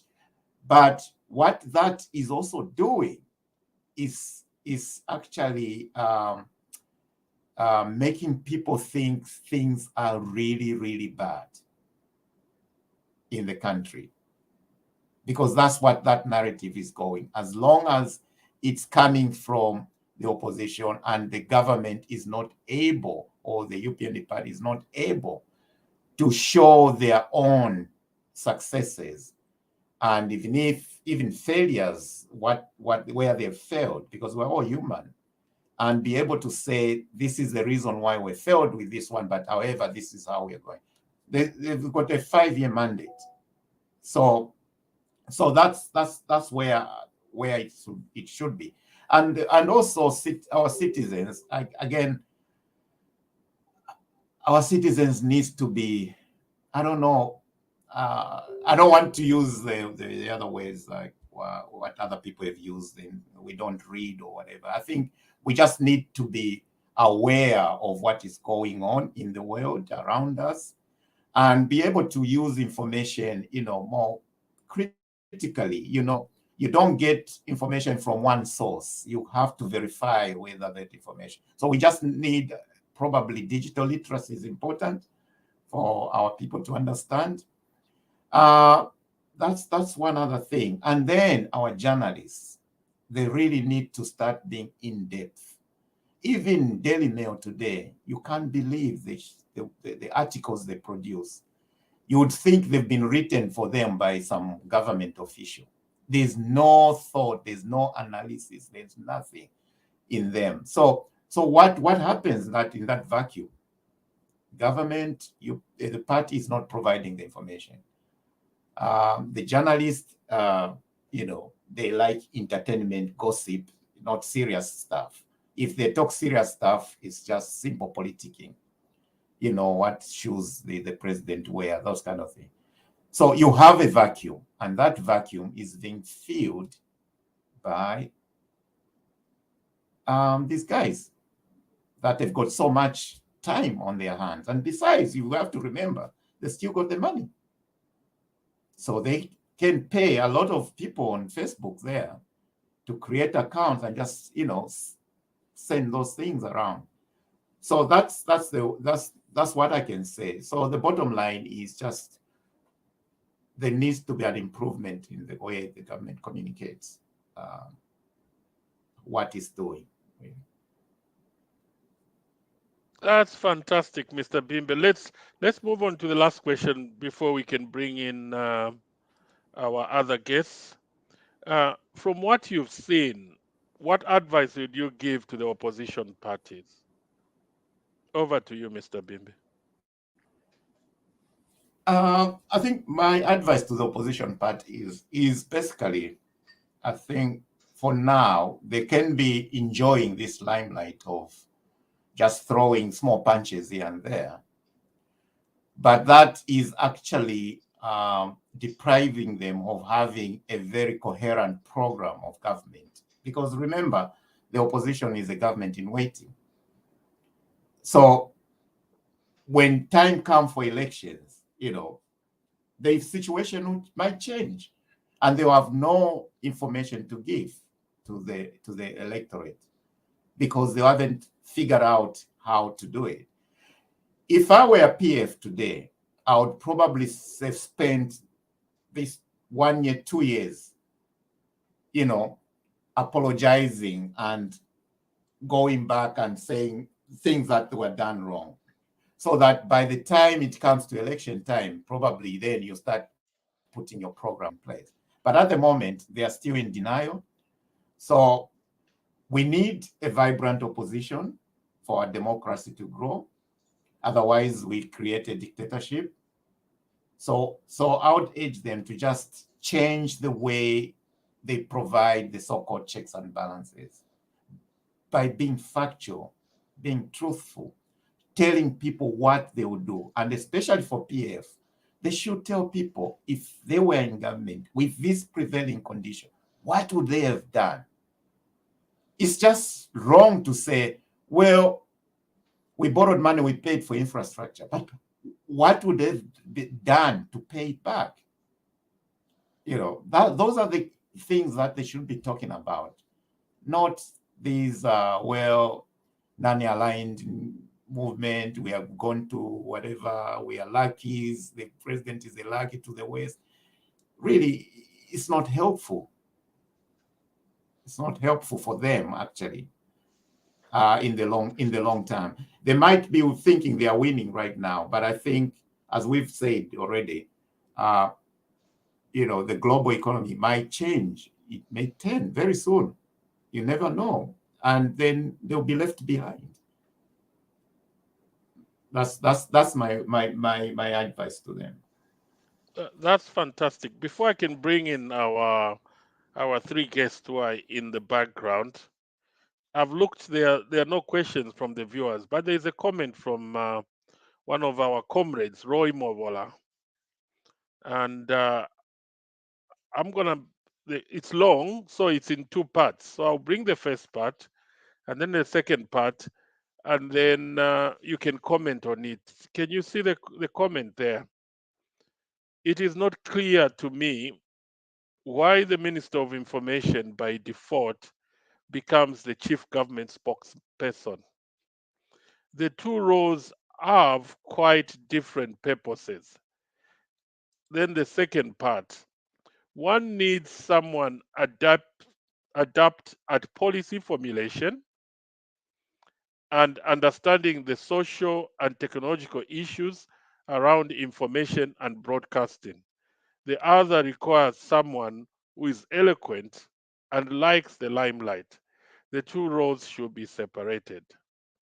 Over to you, Mr. Bimbe, on that comment by Roy Movola. Thank you very much for that comment. That was very interesting, and just the thought is very, very good. I think it chimes with what my thoughts have always been, that the Minister of Information, which we've seen, is just by default they become government spokesperson. So yes, the functions, those two roles are totally separate, different. So I do agree with Samola on that one. They need to separate. It's either they separate the roles of the minister becomes just the Minister of Information and dealing with policy within, broadcasting, information, and those kind of things. But the government spokesperson or chief government spokesperson should be someone who is always on hand to answer questions, to give information to the public. However, my question then becomes, where should that role sit? Because you've got a government that is cross-cutting in a way. So I'm of the view that we don't really need a chief government spokesperson. What we need is spokesperson within each ministry or each service delivery units within the government that can speak about things.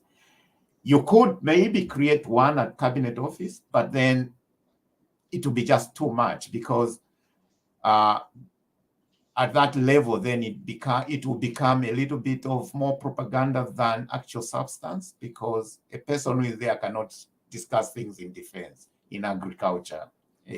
So there have to be someone within that area that is always every day looking at the same things and be able to get all the information they need. So that is my view. Yes, I do agree. We need to remove this role from the attached to that position of Minister of Information. We just need to get rid of it. It's not serving any purpose, and that is what is causing the problem as well. And also, that's what probably is making other ministers not to speak, because they think, oh, there is a government spokesman, chief government spokesperson, but she's got to run a ministry. So we need to be fair to her. Let her run a ministry. Let's remove that role of chief government spokesperson. That's fantastic. And now our two men are back. Closing remarks, comments, Mukelebai 5 minutes, and I'm gonna give Mr. Skyle 5 minutes, and then Mr. Bimbe can close the show. Over to you, Mr. Mukelebai. Ditumez bo Chirufia, Nebo Bimbe, for such a wonderful program. And thank you, Skyle, for your contribution. It was amazing. I really agree with you in most of the things that you said. Sometimes some of us, because this issue matters so much, it's dearly to our hearts. And we know what we went through. We know how our people suffered. And that's why sometimes we come out in a strong sense, even when it's a simple dialogue like what we have. So my apologies if I came out so strong. However, I cannot let my Zambian people down, but I'll just tell the truth to say this is how it is happening and this is what we know. We know we have lived on this planet, for some of us, for some time. So we know when one is lying, we know when one is telling the truth. So these politicians in Zambia today, we see our politics the way we have twisted politics. I could see, when I look at it from the historical part of it, I think it's from its inception, how Kaunda were treating the opposition, and how the opposition were treating Kaunda when he was in power, and when he lost power, how the new government started treating. And what I see today with what Hakainde is doing to the opposition is something different. It's like what maybe Mwanawasa tried, but Mwanawasa did stand out because he simply did not look at, this is the person that gave me the presidency, woke me up at night, can you come and rule? No. He just said the laws is the law as the laws. So let the law take its own course. If you stop, you go to jail. He went and got the immunity of the former president removed, and Mr. Chiluba was on trial. We saw what happened. We know the whole story. Mr. Lupia Banda also went through the same thing. His immunity was removed, and he went through trials, and you saw what happened. So here we are, and with Wo Hakainde, Mr. Lungu has not been touched. Yes, investigations are there, because we saw what precipitated for the investigations to start. I believe they must have overwhelming evidence to even go to Parliament and ask the parliamentarian to revoke or to remove the immunity. So, but still, Mr. Hakainde Hichilema still wants to treat this ex-president with baby's gloves, together with his other ministers or his regime with baby gloves. And that is where I find it so difficult to understand. And that's why Mr. Hakainde today, when he receives the feedback or fireback from the opposition, he should not be worried. He shouldn't be crying foul, because he entertained this. You apologized too fast. You apologized and started forgiving people early before you could have seen, because you could see what these people that you were forgiving had planned for you. They do hate you, not because you did something wrong. No, they just hate you. Natural hate.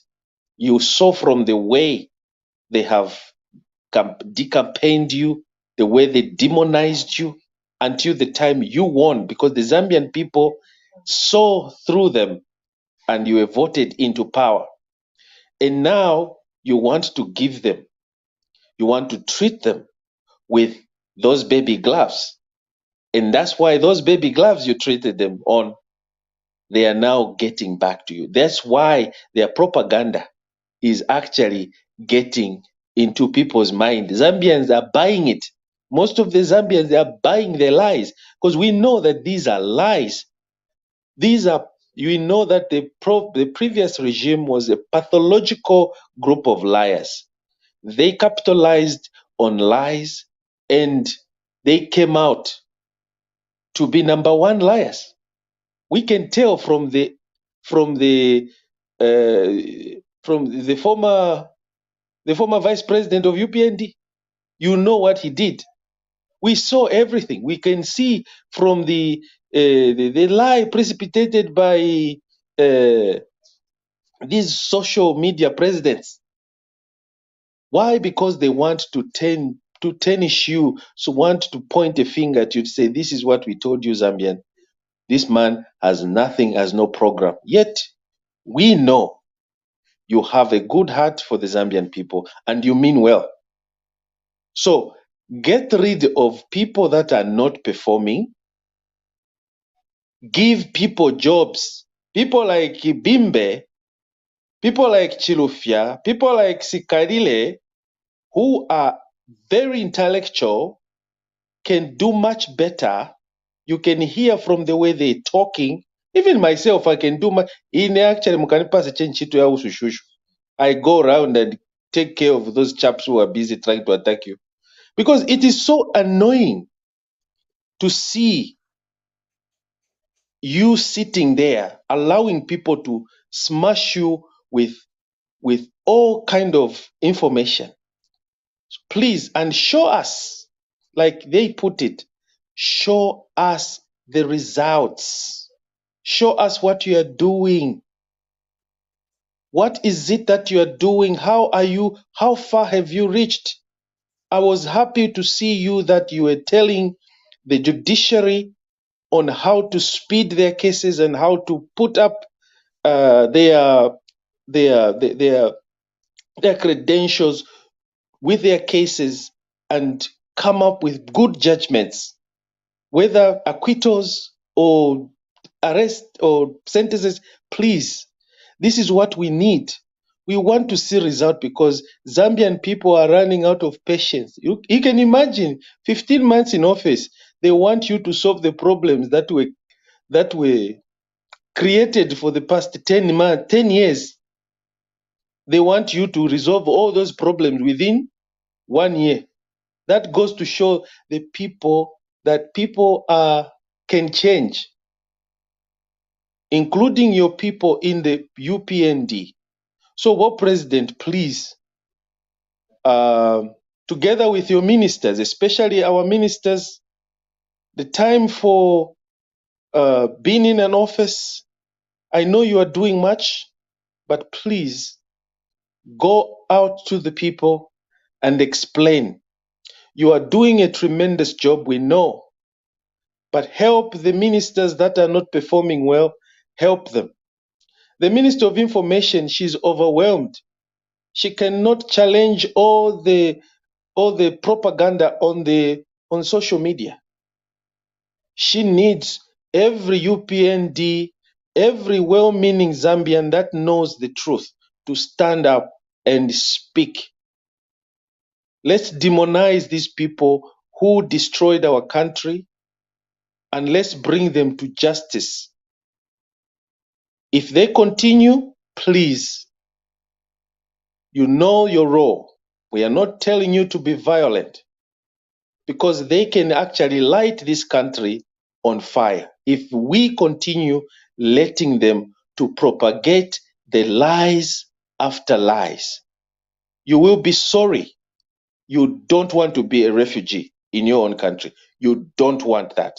So tell those people who are lying to you, who are creating artificial crisis in their heads, to stop it and ask them how are they going to pay back the monies that they stole, and how do they think we can resolve the debt crisis that they left Kalova Vatushila Natote. Thank you so much, Mukelevai, for that closing remark. Sikaile, over to you. 5 minutes. Closing All right. remark. Thank you so much, Mr. Patrick. For me, I think there's just a quick couple number of issues that I would like to highlight. Number one, I would just say that the president shouldn't be scared to do what is right, to do what the Zambian people entrusted him to do. He should not be scared to do the right things. For the Zambian people to move on that particular day in large numbers, like those differences that we are seeing from like Chirirabombwe, 200 against 19,000, the Zambian people gave the president power, authority to recover their resources that were stolen, to make critical decisions in the interest of the Zambian people, not a few individuals. Because if the president doesn't look at that perspective, he's going to impress criminals at an expense of the Zambian people that were exploited. Public resources were just shared among a few individuals. So the Zambian people, they gave the president a mandate to save them, to make decisions that are going to help the poor people to live a decent life. So the president should be very straight when he's dealing with these issues. The issue of corruption. Right now, no, when you look at how the general public feels like, it's like it was just a noise making for the opposition, the UPND by then, to say there is corruption. And even out of all the people that have been arrested, we haven't seen a way forward on to say, this is the direction over these cases. If someone has got no case, let them clear that person to say, this person has got no case. But all what we have been hearing these past months, arrest. If you have got 500 cases without a single conviction, then there must be a problem with that institution which is arresting people. If they didn't steal, don't arrest them.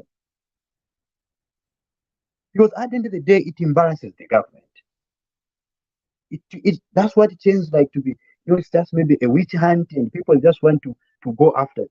So people should be very decisive in these institutions. People are being paid, like SEC is being paid. Officials, they are being paid. They should do a job when Zambians, they look at, oh, this job has been done by SEC. Zambians should be very happy.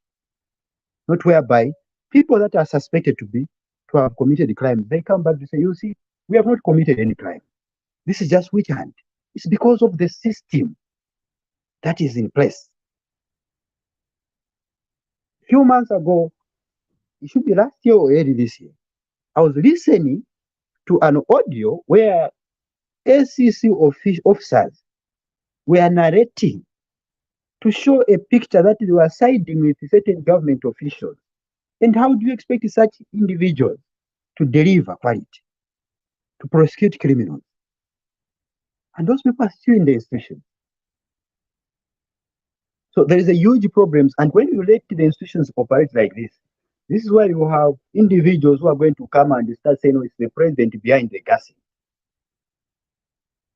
That shows that, because institutions are not moving to do the right job. I'm sure I'm some of the person who spoke critically. I went as far as writing to the United Nations about the gassing. And we expected that in the first 6 or 7 months, we wanted to know the roadmap. Who was gassing the country? Who was burning the market? This, I'm sure it wouldn't have taken so much time. We wanted to know the people that were behind the killing citizens in the police uniform. Because if we don't deal with these issues, trust me, they are going to come back one day in our country. And we have a serious problem. Because the point where Zambia was, we were on a very serious trouble if PF won the election. We were going to have a serious massacre in the country. That would have been very problematic for all of us. But we thank God that God had mercy for us and got delivered. But the UPN has got an obligation to make sure that during their mandate, they must put things in order so that future government should find something decent. I remember last year and the other years, I made a recommendation to say, going forward, we needed to criminalize this act of people using tribalism in politics. That should have been a serious case by now, that the UPND should have put very serious pieces of restriction to deter anyone who would want to use tribalism to ascend to a political position. Because this country, Zambia, belongs to over 72 tribes. And because looking at the UPND, how they were put in the corner, accused of all kinds, especially the president, I expected them to take a keen interest, putting up a registration. If I want to come into the political arena, I should bring ideologies. I should bring ideas. I should go and ask for votes in Eastern Province based on merit, not preaching tribalism. No, vote for me because I come from here. Oh, those people are bad there. No, we should have done away with all those behaviors. But they are going to come, these things. And the PF have already started championing this because they are good at that. That's what we denounce. So I'm asking the UPND government to look into these issues critically. Look at the people that died. Those are people's children. Let us honor those people by making sure that justice prevails. They are dead. The only thing that we can do in honoring them is ensuring that whosoever was behind their murder, their killing, should be brought to book. So that after 20, 50 years, there is no police officer who's going to get a gun and shoot at someone without a justifiable reason. We saw what happened at police force headquarters where we lost 2 citizens. Without justification, there are people, senior people who were making command. Is the UPND telling us that they have got no capacity to know who did what and what? So these are issues that when some of us we are being asked from the citizens because they know our job is to look into the issues of human rights. Yes, what are you saying about this issue? But there's a government that should be in the forefront, a government that was persecuted. The president was almost killed on several occasions. So we expect the president to act seriously on such issues over the things that were killed and the others that were being abused. And then the other issue that I would say is that from the look of things, I would advise the government that the government should think about restructuring certain policies. What is not working out? The president shouldn't feel ashamed to come to the Zambian people. We are his children to tell us, no, this is too much. We are going to get this portion and do it this thing. Communication. I'm sure this has been a very, very, very serious problem with the UK, even the opposition. How to communicate to the general public. Every time, as I said earlier on that, every time you are going to hear a very constructive message, it should be the president that has spoken. That's when the country, the president has said, this is where the government is going. So we need an effective communication from the government. Different ministries, let them have proper way of delivering message to the citizens. Today, citizens are complaining because the people that are supposed to talk to our people in the community, they run away. They have been given the job by the president. They have to go there. Sometimes my brother is looked at it, you need to have money to go and talk to the people. Go and explain to the people. They understand, say, we are still sorting out this problem. We are coming. We're going to deal with this. We are aware about this and that. But when leaders are running away, people will say, okay, they are running because they don't want to take responsibility for the problem. Which I take politics as a public relations job. You have to know how to communicate with people. You have to know how to interact with people. We shouldn't just see politicians when it is campaign time. That's when they feel like, they can talk to anybody. No, that's not good. We need them to be seen every time, even in this time, to discuss with our people. Now, the president is working on this. This is what the government is planning. Even these issues of the propagandas will be diffused. But when you leave everything to the president, when you don't communicate with the general public, people are going to come up with their own propaganda. And mind you, propaganda sometimes achieves its own goals. So the UPND should know how to communicate with the general public. The people the president has given jobs, let them not be too smart. Let them be able to talk to our people, even they are uneducated. That's why we have got local languages. If you know that you have been assigned to go and maybe work in Western province where you don't understand, ask the local to explain what you want to deliver on behalf of the president, on behalf of the government. But people today, they are kind of like self-centered. That's not what a public office requires. A public office is like it's a clinic where you get the others, the whatever, mad people, whatever. It's a clinic. You have to listen to everyone. And when you listen to people, you become a very good leader. I thank you. Thank you so much, Mr. Sikaile, for that wonderful closing remark. Mr. Bimbe, where are you? We need to see you. We need to see your video. Yeah, before you can do your closing remark, I want you to include two more issues on your closing remark. One is the issue, because we're talking about the legacy. So when we were going through when we started, one of the things we talked about was plugging revenue leakages, aka corruption and resource mismanagement. And Mr. Skyle mentioned about that. Mom Kelebai talked about that. But there is just one issue that I wanted you to comment on.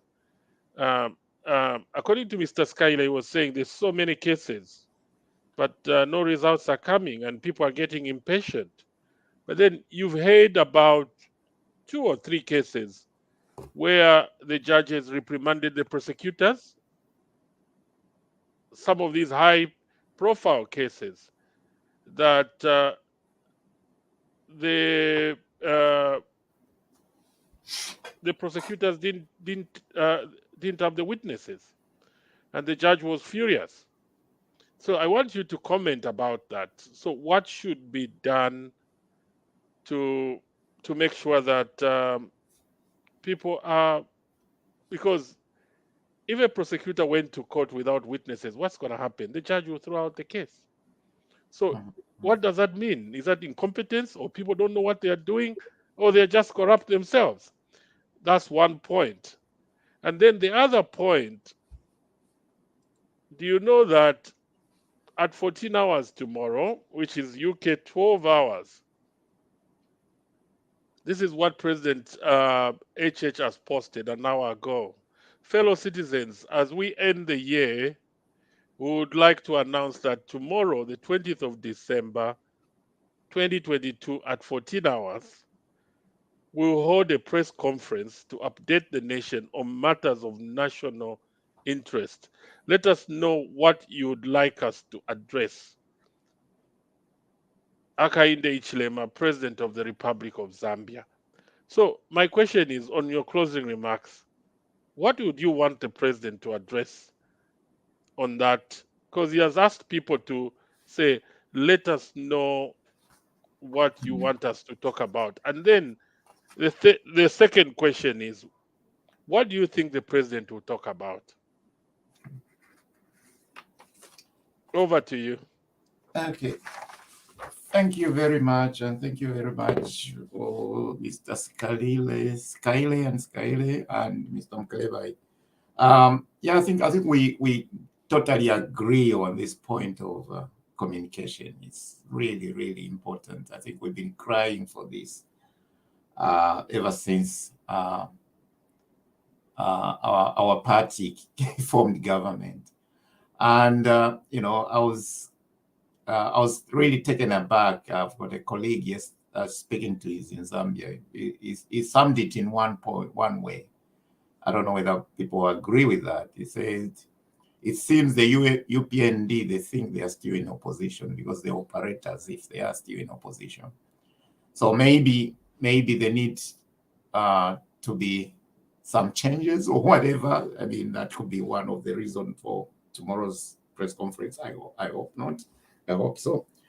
I think what we need is effective communication, and also just policy implementation tracking where it's public, it's visible to anyone, and those could be linked to whatever the 8 national development plans if they so wish, and then as citizens or sympathizers or party affiliates could use that information and be able to talk like the way we are talking.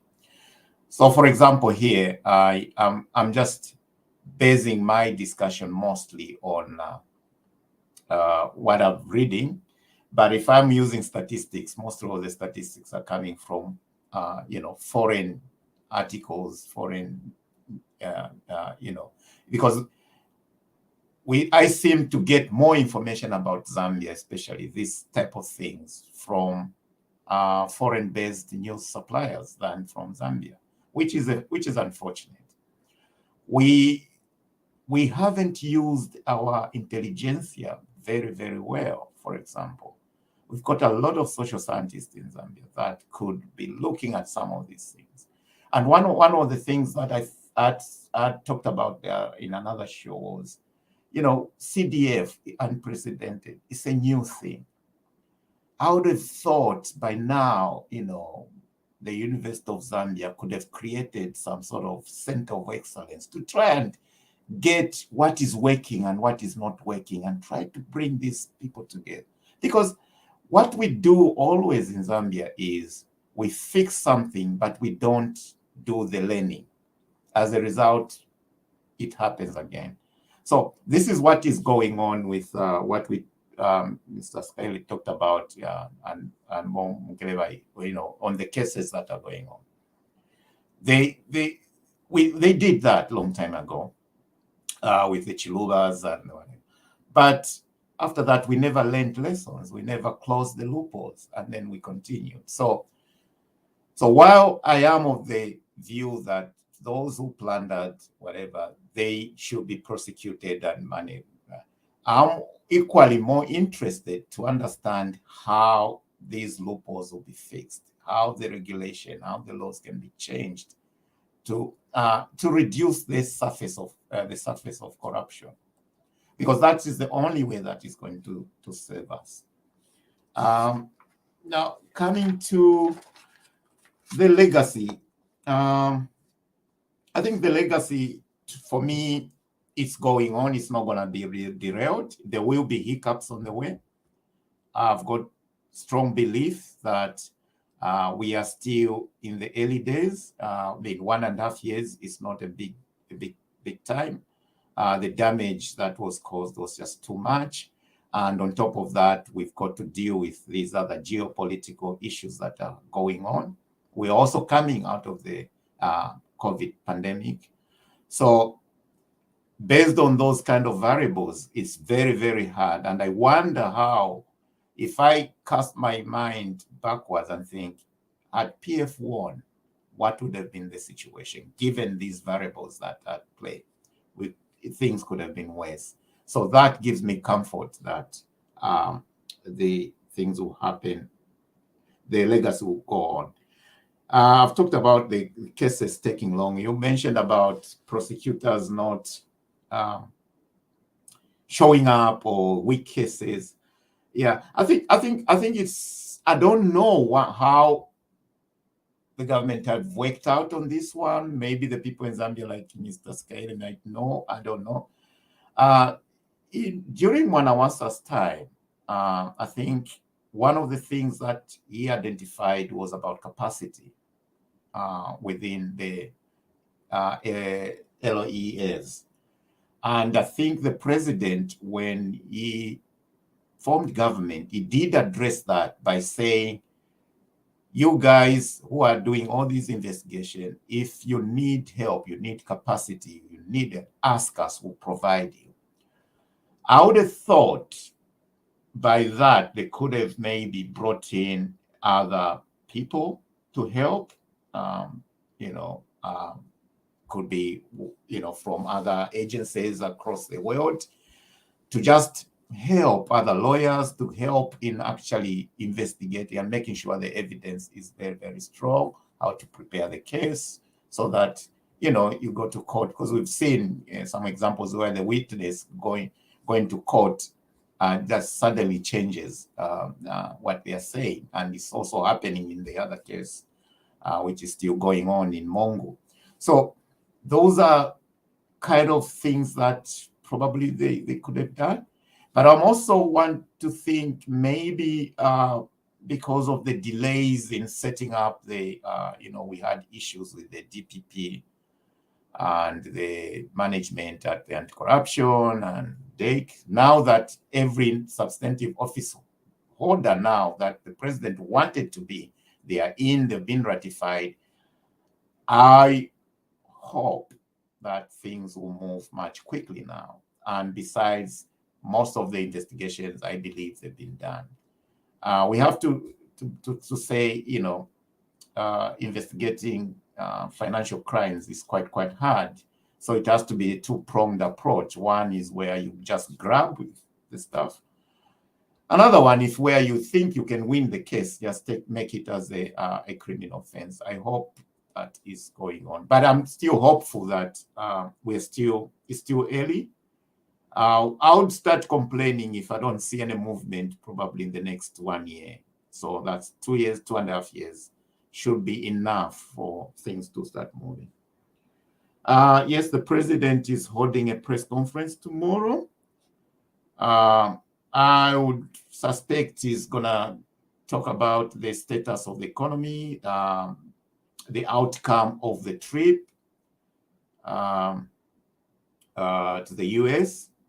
And I hope he's also going to talk about maybe there is a breakthrough with the discussion in the rescheduling of the date, because we know China hasn't been willing to play ball, but we hope that will happen. So there could be about good news. However, I think the president should also probably refrain from just blaming the other guys or blaming other people. I think he needs to be decisive, as Mr. Skyler said. If he needs to crack the whip, let him do that. I think it's time. I want to believe that 1 year, 5 months is known, who is performing, who needs help, who needs, who is out of their depth with their responsibilities, who are just the sheer incompetent. I'm sure by now he's got that. So probably it is time to start thinking of rearranging, realigning of the skills that he needs and bring in new blood. I would also want to believe that one thing that makes us not move forward, because we recycle the same thinking all over again. If we look at the other economies that have grown, Singapore is mostly talked about. But what people forget about Singapore, the way it grew, is it was because of the diaspora. Yeah, Malaysia, India, it's the same. What they did is, through fluke or not, they had a lot of their people in their diaspora that were doing fantastic work. And they brought them back to come and share the skills, come and mix. You're not going to to make a change if what you see is the same. You need to be able to experience a different approach of doing things. In a country where the reading culture is so poor, it's also very hard for those people that are within that system to change the culture because they don't read other things. So I think it will be time to start mixing up the skill sets. You need people that, have seen an efficient way of doing things. It's not copy and paste. It's copy, and adjust and embrace, that's what is needed. I think we need to do that. There are a lot of things, for example, I can talk of that I feel when I hear about it, why is it like that? When it can just be, done that way, which is very straightforward. So I think there is a need to bring in that new thinking into some of these things. And you can only bring in that new thinking if you bring people who have a different perspective to certain issues. People who have experienced certain things in a different way than the status quo. Yes, people locally have got everything, the skills. It's about sharing, mixing it up. That's what I think. I would say. I hope going forward, the president will recognize that the diaspora has got something that they can offer in changing. If you want change, bring a different perspective, bring in people with different perspectives into the mix. And that was fantastic, Mr. Bimbe. Even big organizations that have got the skills, the capital, human capital, they still form alliances, to share knowledge, to learn from other organizations. And thank you so much, Mr. Nelson Bimbe, Mr. Mukelebai, to all our viewers all over the world. We're now coming to an end. Thank you so much. May the good Lord bless our beloved mother Zambia. Hope everybody will listen to the press conference tomorrow at 2 o'clock Zambian time. Good night and bye for now. Good night.